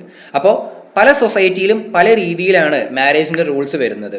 അതുകൊണ്ട് തന്നെ മാനും വുമണും തമ്മിലുള്ള ഒരു യൂണിയനാണ് മാരേജ് എന്ന് പറയാൻ പാടില്ല എന്ന് എഡ്മണ്ട് ലീച്ച് സ്ട്രെസ് ചെയ്ത് പറഞ്ഞു. അപ്പോൾ പുള്ളി എന്താ പറഞ്ഞതെന്ന് വെച്ച് കഴിഞ്ഞാൽ, പല സൊസൈറ്റികൾക്കും അപ്ലിക്കബിൾ ആവുന്ന രീതിയിൽ ഒരു 10 റൈറ്റ്സിനെ എടുത്തു വെക്കണം, അതായത് ഒരു 10 അവകാശങ്ങളെ എടുത്തു വെക്കുക. അപ്പോൾ ഈ 10 കാര്യങ്ങളിൽ ഏതെങ്കിലും പ്രകാരം ഓക്കെ ആണെന്നുണ്ടെങ്കിൽ അതിനെ ഒരു മാരേജ് ആയിട്ട് കൺസിഡർ ചെയ്യാം എന്നാണ് എഡ്മണ്ട് ലീച്ച് അവകാശപ്പെട്ടത്. അപ്പോൾ അത് ഒന്ന് ഡീറ്റെയിൽ ആയിട്ട് നോക്കുകയാണെങ്കിൽ, ഒരു സമൂഹം 10 രീതികൾ പറയുകയാണ് അതിനെ മാരേജ് ആയിട്ട് കൺസിഡർ ചെയ്യാൻ. ഇപ്പോൾ സ്ത്രീയും പുരുഷനും തമ്മിൽ, സ്ത്രീയും തമ്മിൽ, ഇതൊക്കെ ചില ഉദാഹരണങ്ങൾ പറയുന്നതാണ്, ഇങ്ങനെ ആവണമെന്നില്ല, ഹൈപ്പോത്തറ്റിക്കലായിട്ട് പറയുന്നതാണ്. അങ്ങനെ ഒരു 10 കേസുകൾ എടുത്തു വെച്ച് ഇതിലേതെങ്കിലും വഴിയിലൂടെ നടക്കുകയാണെന്നുണ്ടെങ്കിൽ നമ്മളതിനെ മാരേജ് ആയിട്ട് അംഗീകരിക്കണം എന്നാണ് ആര് പറഞ്ഞത്? എഡ്മണ്ട് ലീച്ച് പറഞ്ഞത്. അല്ലാതെ ജസ്റ്റ് മെയിലും ഫീമെയിലും മാത്രമായാൽ മാരേജ് ആണെന്നൊരു കൺസെപ്റ്റിനോട് അത് നേരത്തെ പറഞ്ഞത് അത്ര ശരിയല്ല എന്ന്, പക്ഷേ ഇവിടെ അദ്ദേഹം അതിനെ ഒന്നും കൂടി സ്ട്രെസ് ചെയ്ത് എടുത്തു പറഞ്ഞിട്ടുണ്ട്. ഇനി നമുക്ക് മാരേജിൻ്റെ ടൈപ്സ് നോക്കാം. ഈ ടൈപ്സും പല സൊസൈറ്റികളിലും പല രീതിയിലും വരുന്നുണ്ട്. കാര്യം നമ്മൾ ഏറ്റവും ആദ്യം ഫസ്റ്റ് യൂണിറ്റിൽ പറഞ്ഞിട്ടുണ്ടായിരുന്നു, കിൻഷിപ്പിനെയും മാരേജിനെയും കുറിച്ച് സ്റ്റഡി ചെയ്ത സമയത്ത് പ്രോമിസ്ക്വിറ്റി തൊട്ട്, അതായത് ഒരാൾക്ക് ഒന്നിൽ കൂടുതൽ റിലേഷൻഷിപ്സ് അല്ലെങ്കിൽ ഒന്നിൽ കൂടുതൽ പാർട്ട്നേഴ്സ് എന്ന കേസ് തൊട്ട് മോണോഗമി വരെ, ഒരാൾക്ക് ഒരു പാർട്ട്ണർ എന്ന കേസ് വരെ ഇത് ഇവോൾവ് ആയിട്ടുണ്ട് അല്ലെങ്കിൽ സ്റ്റിൽ ഇവോൾവിങ് ആണ് എന്ന്. അപ്പോൾ മാരേജിൻ്റെ പ്രധാനപ്പെട്ട ചില ടൈപ്സ് ആണ് ഇനി പറയുന്നത്. ഫസ്റ്റ് ടൈപ്പ് എന്താണ്? മോണോഗമി. ഒരാൾക്ക് ഒരു സമയം ഒരു പാർട്ട്ണർ, ഇതിനെയാണ് മോണോഗമി എന്ന് പറയുന്നത്. സാധാരണഗതിയിൽ അല്ലെങ്കിൽ യൂണിവേഴ്സലി അക്സെപ്റ്റബിൾ ആയ, യൂണിവേഴ്സലി ഏറ്റവും കൂടുതൽ പേര് അംഗീകരിക്കുന്ന ഓക്കെ വരുന്നൊരു സിസ്റ്റമാണ് മോണോഗമി എന്ന് പറയുന്നത്. ഇതേസമയം പോളിഗമിയും അനുവദിക്കുന്നുണ്ട്. അതായത് ഒരേ സമയം ഒന്നിൽ കൂടുതൽ പാർട്ട്നേഴ്സാണ് പോളിഗമി. ഈ പോളിഗമിയെ സമ്മതിക്കുന്നുണ്ട് എന്നുണ്ടെങ്കിൽ പോലും മോണോഗമിയാണ് കൂടുതൽ ഫേമസ് അല്ലെങ്കിൽ കൂടുതലും നമ്മൾ കാണുന്നത് എന്താണ്? മോണോഗമിയാണ്. അപ്പോൾ നമ്മുടെ സമൂഹത്തിൽ കൂടുതൽ പേരും ഒരു സമയം ഒരാളെ മാത്രമേ കല്യാണം കഴിക്കാറുള്ളൂ. ഒന്നിൽ കൂടുതൽ കല്യാണങ്ങൾ ഉണ്ടോ എന്ന് ചോദിച്ചാൽ ഉണ്ട്, പക്ഷെ അത് വളരെ കുറവാണ്, ഒരു റെയർ ആയിട്ടുള്ള ഒരു കാര്യമാണ്. അതിന് പല കാരണങ്ങൾ കൊടുക്കുന്നുണ്ടായിരിക്കും. ഇപ്പോൾ നമുക്കൊരു ഉദാഹരണത്തിന് പറയാം, സൊസൈറ്റിയിലുള്ള മെയിൽ ഫീമെയിൽ റേഷ്യോ ബാലൻസിലാണെന്നുണ്ടെങ്കിൽ ഒരാൾക്ക് ഒരു പാർട്ട്ണർ എന്ന് പറയുന്നത് പെർഫെക്റ്റ് ആണ്. ഒരാളുടെ ഫിനാൻഷ്യൽ റിസോഴ്സസ് ലിമിറ്റഡ് ആണെന്നുണ്ടെങ്കിൽ, ഒരാൾ ഒന്നിൽ കൂടുതൽ പാർട്ട്നേഴ്സ് ഉണ്ടെങ്കിൽ അയാൾക്കത് ഹാൻഡിൽ ചെയ്യാൻ ബുദ്ധിമുട്ടുണ്ടായിരിക്കും. അങ്ങനെ പല രീതിയിൽ നമുക്ക് ഇൻ്റർപ്രറ്റ് ചെയ്യാം. അത് പണ്ടത് എങ്ങനെ വേണമെങ്കിലും വന്നതായിരിക്കാം. പക്ഷേ മോണോഗമി എന്ന് വെച്ച് കഴിഞ്ഞാൽ ഒരാൾക്ക് ഒരു പാർട്ട്ണർ എന്ന് പറയുന്ന ഒരു കേസാണ്.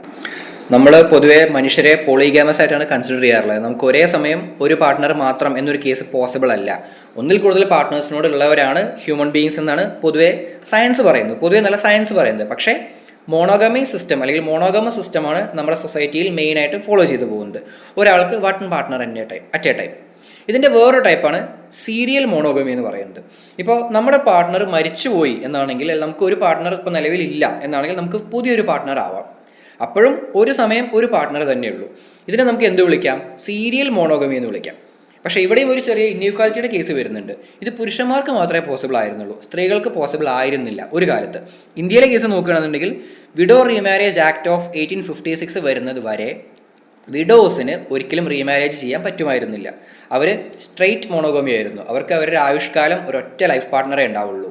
ആൾ മരിച്ചുപോയി അല്ലെങ്കിൽ ആൾ ജീവിതത്തിൽ നിന്ന് പോയി എന്ന് പറഞ്ഞാൽ പോയി, പിന്നെ അവർക്കൊരു ദാമ്പത്യ ജീവിതം ഇല്ല. അതിനൊരു മാറ്റം വന്നത് ഈ വിഡോ റീമാരേജ് ആക്ട് വരെയായിരുന്നു. അത്രയും കാലം എന്താണ്, ഇവർക്ക് കല്യാണം കഴിക്കാൻ പറ്റുമായിരുന്നില്ല. പക്ഷേ പുരുഷന്മാർക്ക് ആ പറയുന്ന യാതൊരു വിഷയവും ഉണ്ടായിരുന്നില്ല. ഈ കേസ് പ്രധാനമായിട്ടും ഹിന്ദു ഫാമിലീസിൽ അപ്പർ കാസ്റ്റിലാണ് പറയുന്നത്. കുറച്ച് ലോവർ കാസ്റ്റ് നോക്കുകയാണെന്നുണ്ടെങ്കിൽ വിഡോസിന് റീമാരേജ് ചെയ്യാൻ പറ്റുമായിരുന്നു. പക്ഷെ അവിടെ ഫോളോ ചെയ്യുന്ന പ്രാക്ടീസ് എന്താണ്? ലിബറേറ്റ് മാരേജ് ആണ്. ലിബറേറ്റ് മാരേജ് എന്താണെന്ന് നേരത്തെ പറഞ്ഞതാണ്. ഹസ്ബൻഡ് മരിച്ചു പോയി കഴിഞ്ഞാൽ ഹസ്ബൻഡിൻ്റെ സഹോദരനെ കല്യാണം കഴിക്കുക, അതാണ് ലിബറേറ്റ് മാരേജ് എന്ന് പറയുന്നത്. ലോവർ കാസ്റ്റുകളുടെ ഇടയിൽ അങ്ങനത്തെ ഒരു സിസ്റ്റം ഫോളോ ചെയ്തിരുന്നു എന്ന് പറയുന്നു ഈ വിഡോ റീമാരേജ് ആക്ട് വരുന്നതിന് മുമ്പൊക്കെ. ഇനി രണ്ടാമത്തെ ടൈപ്പാണ് പോളിഗാമി. പോളിഗമി മോണോഗമിയുടെ നേരെ ഓപ്പോസിറ്റ്. ഒരു സമയം ഒരാൾക്ക് ഒന്നിൽ കൂടുതൽ പാർട്ട്നേഴ്സ് ആവാം. ഇത് വേണമെങ്കിൽ ഒരു സ്ത്രീക്ക് ഒന്നിൽ കൂടുതൽ ഭർത്താക്കന്മാരെന്നാവാം, അല്ലെങ്കിൽ ഒരു ഭർത്താവിന് ഒന്നിൽ കൂടുതൽ ഭാര്യമാരെന്നാവാം. ഒരു ഭർത്താവിന് ഒന്നിൽ കൂടുതൽ ഭാര്യമാരെന്നുള്ളതിനെ നമ്മൾ പോളിജിനി എന്ന് പറയും. ഒരു സ്ത്രീക്ക് ഒന്നിൽ കൂടുതൽ ഭർത്താക്കന്മാരെന്നുള്ളതിനെ പോളി ആൻഡ്രി എന്ന് പറയും. ഹസ്ബൻഡ് ഒന്നും വൈഫ് ഒന്നിൽ കൂടുതലാണെങ്കിൽ പോളിജിനി, വൈഫ് ഒന്നും ഹസ്ബൻഡ് ഒന്നിൽ കൂടുതലാണെങ്കിൽ പോളി ആൻഡ്രി. ഇവിടെയും മോണോഗമിയാണ് നമ്മൾ കൂടുതൽ സൊസൈറ്റീസിൽ കാണുന്നത് നേരത്തെ പറഞ്ഞു. പോളിഗാമി, അതിൽ തന്നെ പോളിജിനി പലയിടങ്ങളിലും പ്രിഫറബിൾ ആണ്. ഇപ്പോഴും നമ്മൾ കൂടുതലും കാണുന്നത് പോളിജിനിയാണ്. പുരുഷന് ഒന്നിൽ കൂടുതൽ വൈഫ്സ് ഉണ്ട് അല്ലെങ്കിൽ ആകാം. സ്ത്രീക്ക് അത് അത്ര പാടില്ല എന്നാണ് സമൂഹത്തിൽ ഇപ്പോൾ കാണുന്നത്. പക്ഷേ പോളിയാൻഡ്രി എന്ന സമ്പ്രദായം നിലനിന്നിരുന്നു, എക്സിസ്റ്റ് ചെയ്തിരുന്നു എന്നാണ് പറയുന്നത്. അതിനെക്കുറിച്ച് പല സ്റ്റഡീസും നടത്തിയിട്ടുണ്ട്. ഇപ്പോൾ ഉദാഹരണത്തിന് 1981 മർഡോക്ക് ഒരു സ്റ്റഡി നടത്തി. പുള്ളി മനസ്സിലാക്കിയത് എന്താണെന്ന് വെച്ചാൽ 283 സൊസൈറ്റികളെ അനലൈസ് ചെയ്തപ്പോൾ 193 സൊസൈറ്റീസും പോളിജീനി ആയിരുന്നു. അതായത് ഈ 193 സൊസൈറ്റികളിലും പുരുഷന്മാർക്ക് ഒന്നിൽ കൂടുതൽ ഭാര്യമാരാകാമായിരുന്നു. 43 മോണോഗമസ് ആയിരുന്നു, ഒരാൾക്ക് ഒരു പാർട്ട്ണർ. 2 മാത്രം പോളിയാൻഡ്രി, ഒരു സ്ത്രീക്ക് ഒന്നിൽ കൂടുതൽ ഭർത്താക്കന്മാർ. ഇതിനെന്താണ്, അതിൻ്റേതായിട്ടുള്ള പല നിയമങ്ങളും ചട്ടങ്ങളും സമൂഹത്തിൽ നിലനിൽക്കുന്നുണ്ട്. ഇതെങ്ങനെ പറ്റും എങ്ങനെ പറ്റില്ല എന്നുള്ളതിന്. ഇപ്പോൾ വേറൊരു ചില സബ് ഡിവിഷൻസ് പോലെ പറയുകയാണെന്നുണ്ടെങ്കിൽ, ഒരു പുരുഷൻ ചിലപ്പോൾ വൈഫിൻ്റെ സിസ്റ്റേഴ്സിനെ കല്യാണം കഴിക്കും. ഇതിനെ സൊറോറൽ പോളിജിനി എന്ന് പറയുന്നു. അതല്ലെങ്കിൽ പോളിയാൻഡ്രി വരുന്ന കേസിൽ ഫ്രട്ടേണൽ പോളിയാൻഡ്രി വരുന്നുണ്ട്. അതായത് 2 സഹോദരന്മാർ ചേർന്ന് ഒരു സ്ത്രീയെ കല്യാണം കഴിക്കുന്നു, അല്ലെങ്കിൽ ഒരു സ്ത്രീ ഹസ്ബൻഡിൻ്റെ സഹോദരനെയും കല്യാണം കഴിക്കുകയാണെങ്കിൽ അത് എന്താണ്, ഫ്രട്ടേണൽ പോളിയാൻഡ്രി ആയി. അങ്ങനെ പോളിഗാമിയുടെ ചില സബ് ഡിവിഷൻസും ഇവിടെ വരുന്നുണ്ട്. ഇനി നമ്മൾ ഇത്രയും നേരം പറഞ്ഞുകൊണ്ടിരുന്ന ഒരു പോയിന്റാണ് നായർ സമുദായത്തിൻ്റെ മാരേജ് എന്നുള്ളത്. പല കേസുകളിലും എക്സാമ്പിളായിട്ട് ഇപ്പോൾ വെസ്റ്റേൺ തിങ്കേഴ്സ് വരെ വെസ്റ്റേൺ പെർസ്പെക്റ്റീവിലടക്കം നായർ സമുദായത്തിൻ്റെ കാര്യങ്ങൾ എടുത്തു പറഞ്ഞിട്ടുണ്ട്. അതെന്താണെന്നാണ് ഇവിടെ ഒന്ന് എക്സ്പ്ലെയിൻ ചെയ്യാൻ പോകുന്നത്. അപ്പോൾ ഒന്ന് ഡീറ്റെയിൽ ആയിട്ട് പറയുകയാണെന്നുണ്ടെങ്കിൽ കേരളത്തിലുള്ള ഒരു സമുദായമാണ് നായർ എന്ന് പറയുന്നത്. അവിടെ മെമ്പേഴ്സ് ആരൊക്കെയാണ്, ഹൗസ് ഹോൾഡ് മെമ്പേഴ്സ് ആരൊക്കെയെന്ന് ചോദിച്ചു കഴിഞ്ഞാൽ ഒരു സിസ്റ്റർ ഉണ്ടായിരിക്കും, ആളുടെ ബ്രദർ, അവരുടെ മക്കൾ, അതുപോലെ തന്നെ and children of the daughters or of the sisters, ഇവരുടെ മക്കളുണ്ടായിരിക്കും. അപ്പോൾ ഒരു സിസ്റ്ററും ബ്രദറും ഇവരുടെ മക്കളും എന്നുള്ളതാണ് ഇതിൻ്റെ ഒരു മെയിൻ മെമ്പേഴ്സ് എന്ന് പറയുന്നത് ഒരു നായർ ഹൗസ് ഹോൾഡിൽ. ഇവരുടെ വീടിനെ നമുക്ക് തറവാട് എന്ന് വിളിക്കാം. തറവാട്ടിലെ ഏറ്റവും മുതിർന്ന മൂത്ത പുരുഷനെ നമുക്ക് കാരണവർ എന്ന് വിളിക്കാം. നമുക്കറിയുന്ന കാര്യം തന്നെയാണ്. ഇനി ഈ നായർ സമുദായങ്ങളിൽ പെൺകുട്ടികൾ മുതിർന്നവരാവുന്നതിന് മുമ്പ്, അതായത് പ്രായപൂർത്തിയാവുന്നതിന് മുമ്പ്, പ്യൂബേർട്ടി സ്റ്റേജ് എത്തുന്നതിന് മുമ്പ് തന്നെ ഇവർ എന്ത് ചെയ്യും, കല്യാണം കഴിപ്പിച്ച് വിടും എന്നാണ് പറയുന്നത്. കല്യാണം കഴിപ്പിച്ച് വിടുക എന്നല്ല, കല്യാണം പോലെ ഒരു ചടങ്ങ് നടക്കും. ആ ചടങ്ങിനെ അവർ കല്യാണം എന്ന് തന്നെയാണ് വിളിക്കുന്നത്. ഇവിടെ സംഭവിക്കുന്നത് ഒരു പുരുഷൻ വന്ന് ഈ കുട്ടിയെ, അതായത് ഈ പ്യൂബേർട്ടി എത്താത്ത ഈ കുട്ടിയെ കല്യാണം കഴിക്കുന്നു. കല്യാണം കഴിച്ചതിന് ശേഷം ഇവർ കുറച്ച് സമയത്തേക്ക് അല്ലെങ്കിൽ 3 ദിവസത്തേക്ക് സെക്ലൂഡഡ് ആയിരിക്കും. ഇവരെ ഒരു സ്ഥലത്ത് താമസിപ്പിക്കുന്നു. അതായത് മറ്റു നിന്നെല്ലാം ഏലിയനേറ്റ് ചെയ്ത് താമസിപ്പിക്കുന്നു. 3 ദിവസത്തേക്ക് സെക്ലൂഷൻ ഉണ്ടായിരിക്കും. 3 ദിവസം കഴിഞ്ഞാൽ ഈ ബന്ധം സിംബോളിക്കലി പിരിഞ്ഞു എന്ന് കാണിക്കാൻ വേണ്ടി ഓപ്പണായിട്ട് എല്ലാവരുടെയും മുമ്പിൽ വെച്ച് ഒരു തുണി കീറിക്കളഞ്ഞ് കാണിക്കും. അവിടെ ആ ബന്ധം കഴിഞ്ഞു. ഇനി ഒരിക്കലും ഈ കപ്പിൾ തമ്മിൽ എന്തില്ല, ഒരു ബന്ധവുമില്ല. ഈ ഭാര്യ ഭർത്താക്കന്മാർ തമ്മിൽ കാണാനും പോകുന്നില്ല, ഇവർ പരസ്പരം ഒരു കോണ്ടാക്റ്റും ഇല്ല. ഈ വൈഫ് ഇനി ഭർത്താവിൻ്റെ വീട്ടിലോട്ട് പോകണമെന്നുണ്ടെങ്കിൽ ആ ഭർത്താവ് മരിച്ചു കഴിഞ്ഞാൽ മരണാനന്തര ചടങ്ങുകളിൽ പങ്കെടുക്കാൻ വേണമെങ്കിൽ പോവാം. അത്രേ പറ്റുള്ളൂ. ഇയാളെ നമ്മൾ വിളിക്കാറുള്ളത് റിച്വൽ ഹസ്ബൻഡ് എന്നാണ്. ഇപ്പോൾ പല നായർ ഗ്രൂപ്പുകൾക്കിടയിലും ഈ റിച്വൽ ഹസ്ബൻഡിനെയാണ് കുട്ടികളുടെ അച്ഛൻ എന്ന് പറയാറുള്ളത്, അല്ലാതെ ബയോളജിക്കൽ ആയിട്ടുള്ള അച്ഛനെ അല്ല. ഇനി ബയോളജിക്കൽ ഫാദർ എങ്ങനെ വരുന്നു, അതാണ് ഇനി പറയാൻ പോകുന്നത്. ഇനി ഇത് കഴിഞ്ഞ് കുറച്ച് കാലം കഴിഞ്ഞ് കുട്ടി പതുക്കെ എന്താവും, പെൺകുട്ടി പ്രായപൂർത്തിയാവും. പ്രായപൂർത്തിയായി കഴിഞ്ഞാൽ വിസിറ്റിംഗ് ഹസ്ബൻഡ്സ് എന്നൊരു സമ്പ്രദായം വരുന്നു. ഇതിനെ നമ്മൾ സംബന്ധം എന്നാണ് പറയുന്നത്. നമുക്ക് ഫെമിലിയർ ആയിട്ടുള്ള ടേമാണ് സംബന്ധം എന്ന് പറയും. ഇവിടെ ചെയ്യുന്നത് എന്താണെന്ന് വെച്ചാൽ, നായർ സമുദായത്തിനേക്കാളും മേൽജാതിയിൽ നിന്നോ, അതിൽ നമ്പൂതിരി ബ്രാഹ്മിൺസ് ആണ് മെയിൻ ഒരു എക്സാമ്പിൾ പറയുന്നത്, അതല്ലെങ്കിൽ അവരുടെ കാസ്റ്റിലെ തന്നെ നായർ സമുദായത്തിലെ മറ്റ് സബ് കാസ്റ്റുകളിൽ നിന്നുള്ള പുരുഷന്മാർ ഇവർക്ക് വിസിറ്റിംഗ് ഹസ്ബൻഡ്സ് ആയിട്ട് വരും. ഈ റിലേഷൻഷിപ്പിനെ സംബന്ധം എന്നാണ് വിളിക്കുന്നത്. അപ്പോൾ ഒരിക്കലും എന്താവാൻ പാടില്ല, ഈ ഒരു സ്വന്തം കാസ്റ്റ് ഗ്രൂപ്പിൽ നിന്ന് താഴെയുള്ള ഒരാളുമായിട്ട് ഒരു റിലേഷൻഷിപ്പ് ഉണ്ടാവാൻ പാടില്ല. അങ്ങനെ ഉണ്ടാവുന്നതിന് ഒരിക്കലും സമൂഹം അംഗീകരിക്കാൻ പോകുന്നില്ല. അങ്ങനെ എങ്ങനെ ഉണ്ടായെന്ന് തെളിഞ്ഞു കഴിഞ്ഞാൽ അവരെ ആ ജാതിയിൽ നിന്ന് പുറത്താക്കുക അല്ലെങ്കിൽ ചിലപ്പോൾ കൊന്നുകളയോ അവരെ ചെയ്യും എന്നാണ് പറയുന്നത്. ഇനി റിച്വൽ ഹസ്ബൻഡ്, നമ്മൾ നേരത്തെ പറഞ്ഞ ആദ്യത്തെ ഹസ്ബൻഡ് ആണല്ലോ, അയാൾ ഈ റിച്വൽ വൈഫിനെ കാണാൻ വരണമെന്നുണ്ടെങ്കിൽ ഒരു വിസിറ്റിംഗ് ഹസ്ബൻഡ് ആവുകയാണെങ്കിൽ അയാൾക്ക് വേണമെങ്കിൽ വരാം. അതായത് ഒരു സ്ത്രീയെ വളരെ ചെറുപ്പത്തിൽ ഈ ആചാരപ്രകാരം ഒരു കല്യാണം നടത്തിയിട്ട് പിന്നെ കുറേ കാലം കഴിഞ്ഞ് വേണമെങ്കിൽ സംബന്ധത്തിൻ്റെ ഭാഗമായിട്ട് പിന്നെയും കയറി വരാം. അല്ലാണ്ട് ഒരിക്കലും അയാൾക്ക് ഇവിടെ വന്ന് അവകാശം സ്ഥാപിക്കാൻ കഴിയില്ല, അല്ലെങ്കിൽ ഭാര്യയാണെന്ന് പറയാൻ പറ്റില്ല എന്നാണ് പറയുന്നത്. ഇവിടെ ഏറ്റവും പ്രധാനപ്പെട്ട പ്രശ്നം കുട്ടികളെക്കുറിച്ചാണ്. ഇങ്ങനെ ഉണ്ടാകുന്ന ബന്ധങ്ങൾ കുട്ടികൾ ഉണ്ടായിക്കഴിഞ്ഞാൽ, നമ്മൾ പറഞ്ഞു നായർ സമുദായം എന്താണ്, മാട്രി ലോക്കലാണ്. ഈ കുട്ടിയുടെ ഡിസെൻറ്റ് പോകുന്നത് അമ്മ വഴിയായിരിക്കും. അപ്പോൾ കുട്ടി ജനിക്കുന്നത് അമ്മയുടെ വീട്ടിലാണ്, അമ്മയുടെ വീട്ടിൽ തന്നെ വളരും, അമ്മയുടെ ഡിസെൻ്റാണ് ഫോളോ ചെയ്യുന്നത്. ഈ കുട്ടിയുടെ അച്ഛൻ, ബയോളജിക്കൽ ഫാദർ ഈ സംബന്ധം വഴി ഉണ്ടായിട്ടുള്ള ആളാണ്. പക്ഷേ റിച്വൽ ഫാദർ, ആചാരപ്രകാരം അച്ഛൻ ആരാണ്, നേരത്തെ കല്യാണം കഴിച്ച് പോയിട്ടുള്ള ആ ആളായിരിക്കും. അപ്പോൾ ഇങ്ങനെയൊക്കെ ആണെന്നുണ്ടെങ്കിലും ഈ കുട്ടിക്ക് ഒരിക്കലും എൻ്റെ ബയോളജിക്കൽ ഫാദർ ഇതാണ്, ഞാൻ പുള്ളിയുടെ വീട്ടിൽ പോയിട്ട് അവിടുത്തെ സ്വത്ത് വാങ്ങട്ടെ, അങ്ങനത്തെ പരിപാടി ഒന്നും നടക്കില്ല. കാര്യം എന്താണ്? ഒരു മാട്രിലീനിയൽ സിസ്റ്റം ആയതുകൊണ്ട് തന്നെ കുട്ടിക്ക് പ്രോപ്പർട്ടി കിട്ടാൻ പോകുന്നതും ഇൻഹെറിറ്റൻസ് വരാൻ പോകുന്നതും അതല്ലെങ്കിൽ ഈ കുട്ടിയുടെ എല്ലാ ഉത്തരവാദിത്തങ്ങളും ഇരിക്കുന്നത് അതേ വീട്ടിൽ തന്നെയാണ്. ആ മാട്രിലീനിയൽ സിസ്റ്റം എക്സിസ്റ്റ് ചെയ്യുന്നതുകൊണ്ട് അവിടെ ഉള്ളവരായിരിക്കും ഈ കുട്ടിയെ നോക്കി വളർത്തി കൊണ്ടുവരുന്നത്. ഇതെല്ലാം സ്വാതന്ത്ര്യത്തിന് മുമ്പ് നടന്നിരുന്ന കാര്യങ്ങളാണ് എന്നതാണ് സത്യം. നായർ സമുദായം ഇപ്പോഴും നിലനിൽക്കുന്നുണ്ട്, ഇപ്പോഴും അവിടെ കല്യാണങ്ങളും കാര്യങ്ങളും നടക്കുന്നുണ്ട്. പക്ഷേ അത് ഈ പറഞ്ഞ പോലെ മാട്രിലീനിയൽ സെറ്റപ്പോ നമ്മൾ ഇത്രയും എക്സ്പ്ലെയിൻ ചെയ്ത കാര്യങ്ങളൊന്നുമല്ല. ഇത് ഇൻഡിപെൻഡൻസിന് മുമ്പ് എക്സിസ്റ്റ് ചെയ്യുന്ന ഒരു കാര്യമാണ്. ഇതിൻ്റെ വേറൊരു പ്രശ്നം, നമ്മൾ ഈ ഇത്രയും നേരം പറഞ്ഞ ഈ പഴയ സിസ്റ്റത്തിൻ്റെ വേറൊരു വിഷയം എന്ന് പറയുന്നത് കുട്ടിയുടെ അച്ഛനാരെന്നുള്ള സ്ഥാനത്തിനെ കുറിച്ചുള്ളതും കൂടിയാണ്. അതിൻ്റെ ഒരു മെയിൻ കേസ് പറയുകയാണെങ്കിൽ ഈ റിച്വൽ ഫാദറും കുട്ടിയും തമ്മിൽ യാതൊരു അവകാശവുമില്ല, ബന്ധവുമില്ല എന്ന് പറഞ്ഞു. അച്ഛൻ എന്ന് സ്ഥാനപ്പേര് കൊടുത്ത് വിളിക്കുന്നുണ്ടെങ്കിൽ പോലും ആ അച്ഛൻ മരിച്ചു കഴിഞ്ഞാൽ ഈ ഒരു കുട്ടിക്ക് ഒരു പുല ആചരിക്കുക അങ്ങനത്തെ കേസ് പോലും വരാൻ പോകുന്നില്ല. അത്രയും ബന്ധം പോലും ഇവർ തമ്മിൽ ഇല്ല എന്നാണ് പറയുന്നത്. ഇനി ഇതിൻ്റെ വേറൊരു കേസ് എന്താണ്? ഒരു കുട്ടിക്ക് ഒരു റിച്വൽ ഫാദറും വേണം, ഒരു ബയോളജിക്കൽ ഫാദറും വേണം. കുട്ടീനെ വളർത്തുന്നത് അമ്മയാണ്, അമ്മ വീട്ടുകാരാണ്. കുട്ടി ജീവിക്കുന്നത് അമ്മയുടെ വീട്ടിലാണ്. കുട്ടിയുടെ ഡീസൻ്റ് മാട്രിലീനിയലാണ്. ഇങ്ങനെയൊക്കെ ആണെങ്കിൽ പോലും ഒരു കുട്ടിക്ക് റിച്വൽ ഫാദറും ബയോളജിക്കൽ ഫാദറും ഇല്ല. അതാരാണെന്ന് ചോദിച്ചു കഴിഞ്ഞാൽ അങ്ങനെ ഒരു ക്വസ്റ്റിന് ആൻസർ ഇല്ല എന്നാണെങ്കിൽ കുട്ടി എന്തായി? ഇല്ലെജിറ്റിമേറ്റ് ആയിപ്പോയി. ആ സ്ത്രീയും ആ കുട്ടിയും അവിടുന്ന് പുറത്താക്കുന്ന രീതിയിലേക്ക് കാര്യങ്ങൾ പോയി എന്ന് വരും. ഇനി ഇതേപോലെ വേറൊരു കേസ് വരുന്നത് ആഫ്രിക്കയിലെ ന്യൂ ഇയറിനെ കുറിച്ചാണ്. നമ്മൾ നേരത്തെ മെൻഷൻ ചെയ്തതാണ്. ന്യൂ ഇയറിനെ കുറിച്ച് ഇവാൻസ് പ്രിച്ചാർഡ് സ്റ്റഡി നടത്തിയിട്ടുണ്ട്. ഇതിലും പറയുന്നത് എന്താണ്? രണ്ട് സ്ത്രീകൾ തമ്മിൽ കല്യാണം കഴിക്കാം. ആ സ്ത്രീയിൽ ഒരു സ്ത്രീക്ക് ഗർഭം ധരിപ്പിക്കുന്നത് വേറൊരു പുരുഷൻ വഴിയായിരിക്കും. അതിനെ ആ പുരുഷൻ ഒരു സെപ്പറേറ്റ് ഫീസ് പോലും വാങ്ങിക്കുന്നുണ്ട് എന്നാണ് പറയുന്നത്. ഒന്നും വെറുതെ അല്ല. ഇത് ഇവാൻസ് പ്രിച്ചാർഡ് സ്റ്റഡി നടത്തിയത് 1951. അതേപോലെ തന്നെ ഈ മാരേജിനെ ലെജിറ്റിമൈസ് ചെയ്യുന്നതിനുള്ള ചില കാര്യങ്ങളാണ് ഇപ്പം മെൻഷൻ ചെയ്തത്. ഇനി മാരേജ് എന്ന് പറയുന്ന കോൺസെപ്റ്റ് ഓരോ റിലീജിയനിലും ഡിഫറെൻ്റ് ആയിരിക്കും.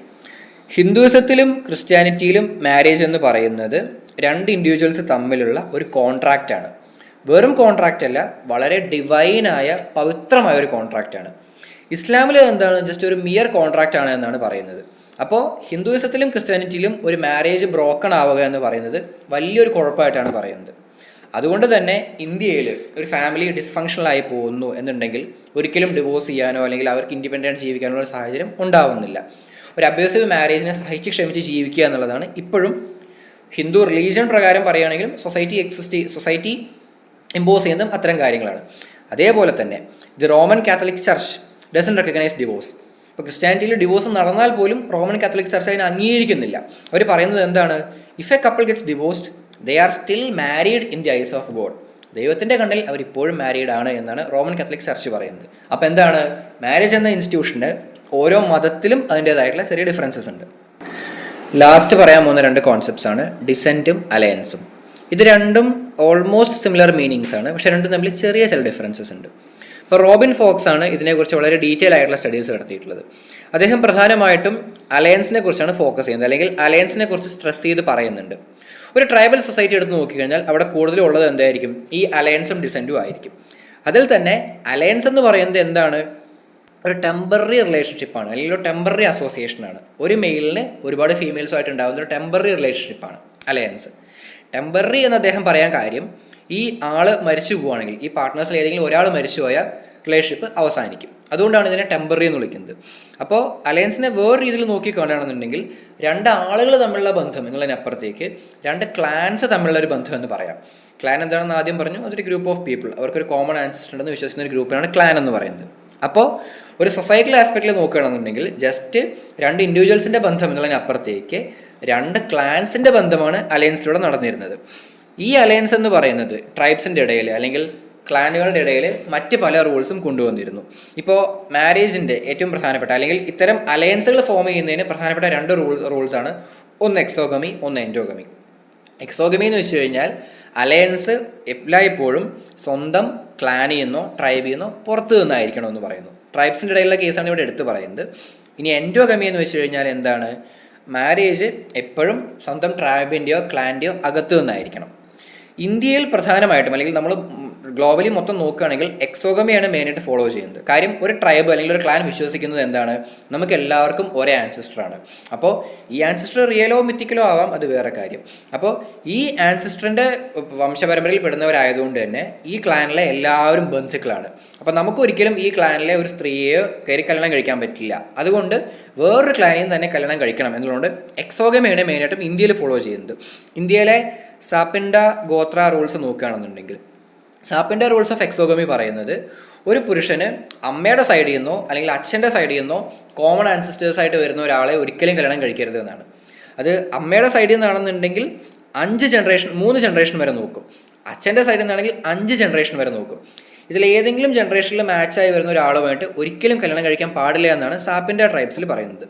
ഗോത്രയിൽ പറയുന്നത് എന്താണെന്ന് വെച്ച് കഴിഞ്ഞാൽ ഒരേ ഗ്രൂപ്പിൽ വരുന്ന 2 പേര് തമ്മിൽ കല്യാണം കഴിക്കാൻ പാടില്ല എന്നും പറയുന്നുണ്ട്. ഇനി ചിലയിടങ്ങളിൽ ചില വില്ലേജുകൾ എക്സോഗമി ഫോളോ ചെയ്യും അല്ലെങ്കിൽ എൻഡോഗമി ഫോളോ ചെയ്യും. അതായത് സ്വന്തം വില്ലേജിൻ്റെ അകത്തുനിന്ന് മാത്രം കല്യാണം കഴിക്കുക എൻഡോഗമി, അല്ലെങ്കിൽ കല്യാണം കഴിക്കുമ്പോൾ സ്വന്തം വില്ലേജിൽ നിന്ന് പുറത്തുനിന്ന് കല്യാണം കഴിക്കുക എക്സോഗമി. ഈ 2 കേസുകളും ഫോളോ ചെയ്യുന്നുണ്ട്. ഇനി ജാക്ക് ഗുഡി വെസ്റ്റേൺ പെർസ്പെക്റ്റീവിൽ മെൻഷൻ ചെയ്തു പോയിട്ടുള്ള ജാക്ക് ഗുഡി പറഞ്ഞത് എന്താണ്, 1961 ഡബിൾ ഡിസെൻറ്റ് എന്നൊരു ആർട്ടിക്കിൾ എഴുതിയിരുന്നു. ഈ ആർട്ടിക്കിൾ അദ്ദേഹം പറഞ്ഞത് ഡിസെൻറ്റ് എന്ന് പറയുന്നത് ഒരു വലിയ സോഷ്യൽ ഗ്രൂപ്പാണ്. അവർക്കും എന്താണ് ഒരു കോമൺ ആൻസിസ്റ്റർ ഉണ്ടായിരിക്കാം. അവരെന്താവാം, റിയലോ മിത്തിക്കലോ ആവാമെന്ന് തന്നെയാണ്. WHR റിവേഴ്സ് എന്ന ആന്ത്രോപോളജിസ്റ്റ്, ഇദ്ദേഹത്തിൽ നിന്നാണ് മെയിനായിട്ട് ഇന്ത്യൻ തിങ്കേഴ്സ് എല്ലാം ഇൻസ്പയർഡ് ആയത്. റിവേഴ്സ് എന്നും മല്ലോസ്കി എന്നുമാണ് ഇന്ത്യൻ തിങ്കേഴ്സ് ഇൻസ്പയർഡ് ആയതെന്ന് പറഞ്ഞിരുന്നു. അപ്പോൾ ഈ WHR റിവേഴ്സ് എന്ന anthropologist kinship and social organisation എന്ന 1968 അദ്ദേഹത്തിൻ്റെ വർക്കിൽ പറഞ്ഞത് എന്താണ്, ഡിസെൻറ്റ് എന്ന് പറയുന്നത് ഒരു എലിജിബിലിറ്റിയാണ്. ഒരു പ്രത്യേക കിന്നിൻ്റെ ഭാഗമാവാൻ അല്ലെങ്കിൽ ഒരു പ്രത്യേക ഗ്രൂപ്പിൻ്റെ ഭാഗമാവുള്ള ഒരു എലിജിബിലിറ്റിയാണ് എന്ത്, ഡിസെൻറ്റ് എന്നാണ് അദ്ദേഹം പറഞ്ഞത്. അപ്പോൾ നമ്മൾ ഈ ഒരു ഡിസെൻറ്റിൻ്റെ ഭാഗമാണെന്ന് പറഞ്ഞാൽ നമ്മൾ ആ ഗ്രൂപ്പിലോട്ട് കയറി കഴിഞ്ഞു. അങ്ങനെ ഏതെങ്കിലും ഡിസെൻറ്റിൻ്റെ ഭാഗമല്ലാതെ നമുക്ക് എന്ത് ചെയ്യാൻ കഴിയില്ല, സൊസൈറ്റിയിൽ ജീവിക്കാൻ കഴിയില്ല എന്നാണ് പറയുന്നത്. ഇനി ഈ ഡിസെൻറ്റിൻ്റെ ടൈപ്സ് നോക്കുകയാണെങ്കിൽ ബൈലാറ്ററൽ ഉണ്ട്, പാട്രിലീനിയൽ ഉണ്ട്, മാട്രിലീനിയൽ ഉണ്ട്, ഡബിൾ ഡിസെൻറ്റ് ഉണ്ട്. ഈ ക്ലാസിഫിക്കേഷനെ പല ആന്ത്രോപോളജിസ്റ്റുകളും പല രീതിയിലാണ് നോക്കിക്കണ്ടിട്ടുള്ളത്. ഇപ്പോൾ പാട്രിലീനിയൽ എന്ന് വെച്ച് കഴിഞ്ഞാൽ ലീനേജ് പോകുന്നത് ഫാദറിൻ്റെ സൈഡിൽ നിന്ന്, മെയിൽ സൈഡിൽ നിന്ന്. മാട്രിലീനിയൽ എന്ന് വെച്ച് കഴിഞ്ഞാൽ ഡിസെൻറ്റ് പോകുന്നത് ഫീമെയിൽ സൈഡിൽ നിന്ന്. ഇനി യൂണിലീനിയർ എന്ന് വെച്ച് കഴിഞ്ഞാൽ ഐദർ പാട്രിലീനിയൽ ഓർ മാട്രിലീനിയൽ, ഒന്നുകിൽ അച്ഛൻ്റെ സൈഡിൽ നിന്ന് മാത്രം പോകണം അല്ലെങ്കിൽ അമ്മയുടെ സൈഡിൽ നിന്ന് മാത്രം പോകണം. ഇനി ഇത് രണ്ടും വരുന്നൊരു കേസാണ് ഡബിൾ ഡിസെൻറ്റ് എന്ന് പറയുന്നത്. 2 രീതിയിലും ഡിസെൻറ്റ് ട്രാക്ക് ചെയ്യാം. അത് അച്ഛൻ്റെ രീതിയിൽ നിന്നും ട്രാക്ക് ചെയ്യാം, അമ്മയുടെ വഴിയിൽ നിന്നും ട്രാക്ക് ചെയ്യാം. അങ്ങനെയാണെങ്കിൽ ട്രേസ് ചെയ്യാം. അതിനെയാണ് നമ്മൾ എന്ത് വിളിക്കുക, ഡബിൾ ഡിസെൻറ്റ് എന്ന് പറയുന്നത്. ഇതുമായിട്ട് അസോസിയേറ്റ് ചെയ്യുന്ന 2 ടേംസാണ് പാട്രി ലോക്കലും മാട്രി ലോക്കലും. പേര് പറയുന്ന പോലെ തന്നെ പാട്രി ലോക്കൽ എന്ന് വെച്ച് കഴിഞ്ഞാൽ ഒരു ന്യൂലി മാരീഡ് കപ്പിൾ താമസിക്കുന്നത് ഹസ്ബൻഡിൻ്റെ വീട്ടിലായിരിക്കും. മാട്രി ലോക്കൽ എന്ന് വെച്ചാൽ താമസിക്കുന്നത് എവിടെയായിരിക്കും, വൈഫിൻ്റെ വീട്ടിലായിരിക്കും. ഈ ഒരു കേസും ഇവിടെ എക്സിസ്റ്റ് ചെയ്യുന്നുണ്ട്. ഇതിന് മറ്റ് പല എക്സാമ്പിൾസും കൂടി എടുത്തു കൊടുത്തിട്ടുണ്ട്. അതായത് ഇപ്പോൾ ഒരു ഉദാഹരണം പറയുന്നത് എന്താ വെച്ചാൽ, ഒരു മാട്രിലിനിയൽ സൊസൈറ്റിയിൽ സ്വത്തുക്കൾ ഇൻഹെറിറ്റ് ചെയ്യുന്നത്, സ്വത്തുക്കൾ കൈവശം വെക്കാനുള്ള ഒരു അവകാശം കിട്ടുന്നത് എന്ത് വഴിയായിരിക്കണം എന്നില്ല, സ്ത്രീകളെ വഴി തന്നെയാണെന്ന് യാതൊരു നിർബന്ധമില്ല. അപ്പോൾ നമ്മളെന്താ മാട്രിലീനിയൽ എന്ന് വെച്ച് കഴിഞ്ഞാൽ സ്ത്രീ എന്നാണല്ലോ. പക്ഷേ അങ്ങനെ അല്ലാതെയും എന്തുണ്ടാവാം, സ്വത്തുക്കൾ കൊണ്ടുവരാമെന്ന് പറയുന്നുണ്ട്. ഇപ്പോൾ നേറ്റീവ് അമേരിക്കൻ ട്രൈബ്സിൻ്റെ കാര്യം, ഇന്ത്യയിലെ ഖാസി ട്രൈബ്സിൻ്റെ കാര്യം അവിടെ എല്ലാം നോക്കുന്നുണ്ട്. ഇപ്പോൾ ഒന്നും വേണ്ട, കേരളത്തിലെ നായർ ട്രൈബിൻ്റെ കാര്യം പറയുന്നത് അത് എന്താണ്, മാട്രിലീനിയലാണ്. പക്ഷേ അവിടെ ഫാമിലിയുടെ മെയിൻ ഹെഡ് എപ്പോഴും മെയിലായിരിക്കും. കാരണവർ എന്ന് പറയുന്നത് ഒരു ആണാണ്, പുരുഷനാണ്. പക്ഷേ അപ്പോൾ എന്താണ്, അധികാരം വരുന്നത്, പ്രോപ്പർട്ടി വരുന്നത് പുരുഷനിലൂടെയാണല്ലോ. സോ മാട്രിലീനിയൽ ആണെങ്കിൽ പോലും എന്താണ്, സ്ത്രീകൾക്ക് മാത്രമല്ല പുരുഷന്മാർക്കും ഇൻഹെറിറ്റൻസ് ഓഫ് പ്രോപ്പർട്ടി പോസിബിൾ ആണ് എന്നാണ് പല സ്റ്റഡീസും സൂചിപ്പിക്കുന്നത്. ഇനി കീസിംഗ് എന്ന സോഷ്യോളജിസ്റ്റ് അല്ലെങ്കിൽ കീസിംഗ് എന്ന തിങ്കർ 3 കാര്യങ്ങൾ പറയുന്നുണ്ട്, 3 കാറ്റഗറീസ് ഡിസെൻറ്റിന്. അതൊന്ന് കോഗ്നാറ്റിക്, പിന്നെ ഒന്ന് അഗ്നാറ്റിക്, പിന്നെ നോൺ അഗ്നാറ്റിക്. കോഗ്നാറ്റിക് എന്ന് വെച്ച് കഴിഞ്ഞാൽ ഒരാളെ അയാളുടെ ആൻസിസ്റ്ററുമായിട്ടുള്ള ഒരു കണക്ഷൻ ഉണ്ടാക്കലാണ്. അത് ഒന്നുകിൽ മെയിലാവാം അല്ലെങ്കിൽ ഫീമെയിൽ ആവാം. ഇനി അഗ്നാറ്റിക് എന്ന് പറയുന്നത് കണക്ഷൻ ഉണ്ടാക്കുന്നത് മെയിൽ ലൈനിൽ നിന്ന് തന്നെ ആയിരിക്കണം. നോൺ അഗ്നാറ്റിക് എന്ന് വെച്ച് കഴിഞ്ഞാൽ കണക്ഷൻ ഉണ്ടാകുന്നത് ഫീമെയിൽ ലൈനിൽ നിന്ന് തന്നെ ആയിരിക്കണം. ഇതാണ് കോഗ്നാറ്റിക്, അഗ്നാറ്റിക്, നോൺ അഗ്നാറ്റിക്. കോഗ്നാറ്റിക് എന്ന് വെച്ച് കഴിഞ്ഞാൽ ഐദർ മെയിൽ ഓർ ഫീമെയിൽ. അഗ്നാറ്റിക് എന്ന് വെച്ച് കഴിഞ്ഞാൽ മെയിൽ. നോൺ അഗ്നാറ്റിക് എന്ന് വെച്ച് കഴിഞ്ഞാൽ ഫീമെയിൽ. ഇങ്ങനെ പല ടൈപ്സായിട്ട് പല സോഷ്യോളജിസ്റ്റുകളും പല തിങ്കേഴ്സും ഡിസെൻറ്റ് ഗ്രൂപ്പ്സിനെ ക്ലാസിഫൈ ചെയ്തിട്ടുണ്ട്. അപ്പോൾ ഡുവൽ അല്ലെങ്കിൽ ഡബിൾ ഡിസെൻറ്റ് എന്താണെന്ന് വെച്ചാൽ നേരത്തെ പറഞ്ഞ തന്നെ 2 കേസും വരുന്നതാണ്. ഇവിടെ എന്താണ്, 2 ഗ്രൂപ്പിൻ്റെയും മെമ്പറായിട്ട് മാറാൻ ഒരാൾക്ക് കഴിയും. ഡബിൾ ഡിസെൻറ്റ് ആണെന്നുണ്ടെങ്കിൽ അയാൾ പാട്രിലീനിയലിൻ്റെയും ഭാഗമാണ്, മാട്രിലീനിയലിൻ്റെയും ഭാഗമാണ്. അച്ഛൻ്റെ സൈഡിൽ നിന്ന് അയാൾക്ക് അവകാശമുണ്ട്, അമ്മയുടെ സൈഡിൽ നിന്ന് അയാൾക്ക് അവകാശമുണ്ട്. അപ്പോൾ ഇതെല്ലാം കൂടി കൺക്ലൂഡ് ചെയ്ത് പറയുകയാണെന്നുണ്ടെങ്കിൽ നമ്മൾ ഫാമിലി എന്താണെന്ന് നോക്കി, മാരേജ് എന്താണെന്ന് നോക്കി, അതിൻ്റെ ക്ലാസിഫിക്കേഷൻസ്, ടൈപ്സ് നോക്കി. ന്യൂക്ലിയർ ഫാമിലി, ജോയിൻറ്റ് ഫാമിലി, മാരേജിൻ്റെ മോണോഗമി, പൊളിഗമി, പൊളിഗമിയിൽ പോളിയാൻഡ്രി, പോളിജിനി, അതിൻ്റെ സൊറോറേറ്റ്, ലിവറേറ്റ്, അങ്ങനെ പല ടൈപ്സ് നോക്കി.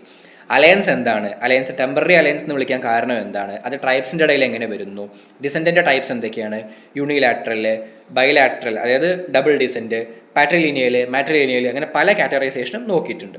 ഇപ്പോൾ ഇതിൻ്റെ ഒരു റഫ് ഐഡിയ അല്ലെങ്കിൽ ഒരു ഓൾമോസ്റ്റ് ഐഡിയ നമുക്ക് കിട്ടിക്കഴിഞ്ഞു.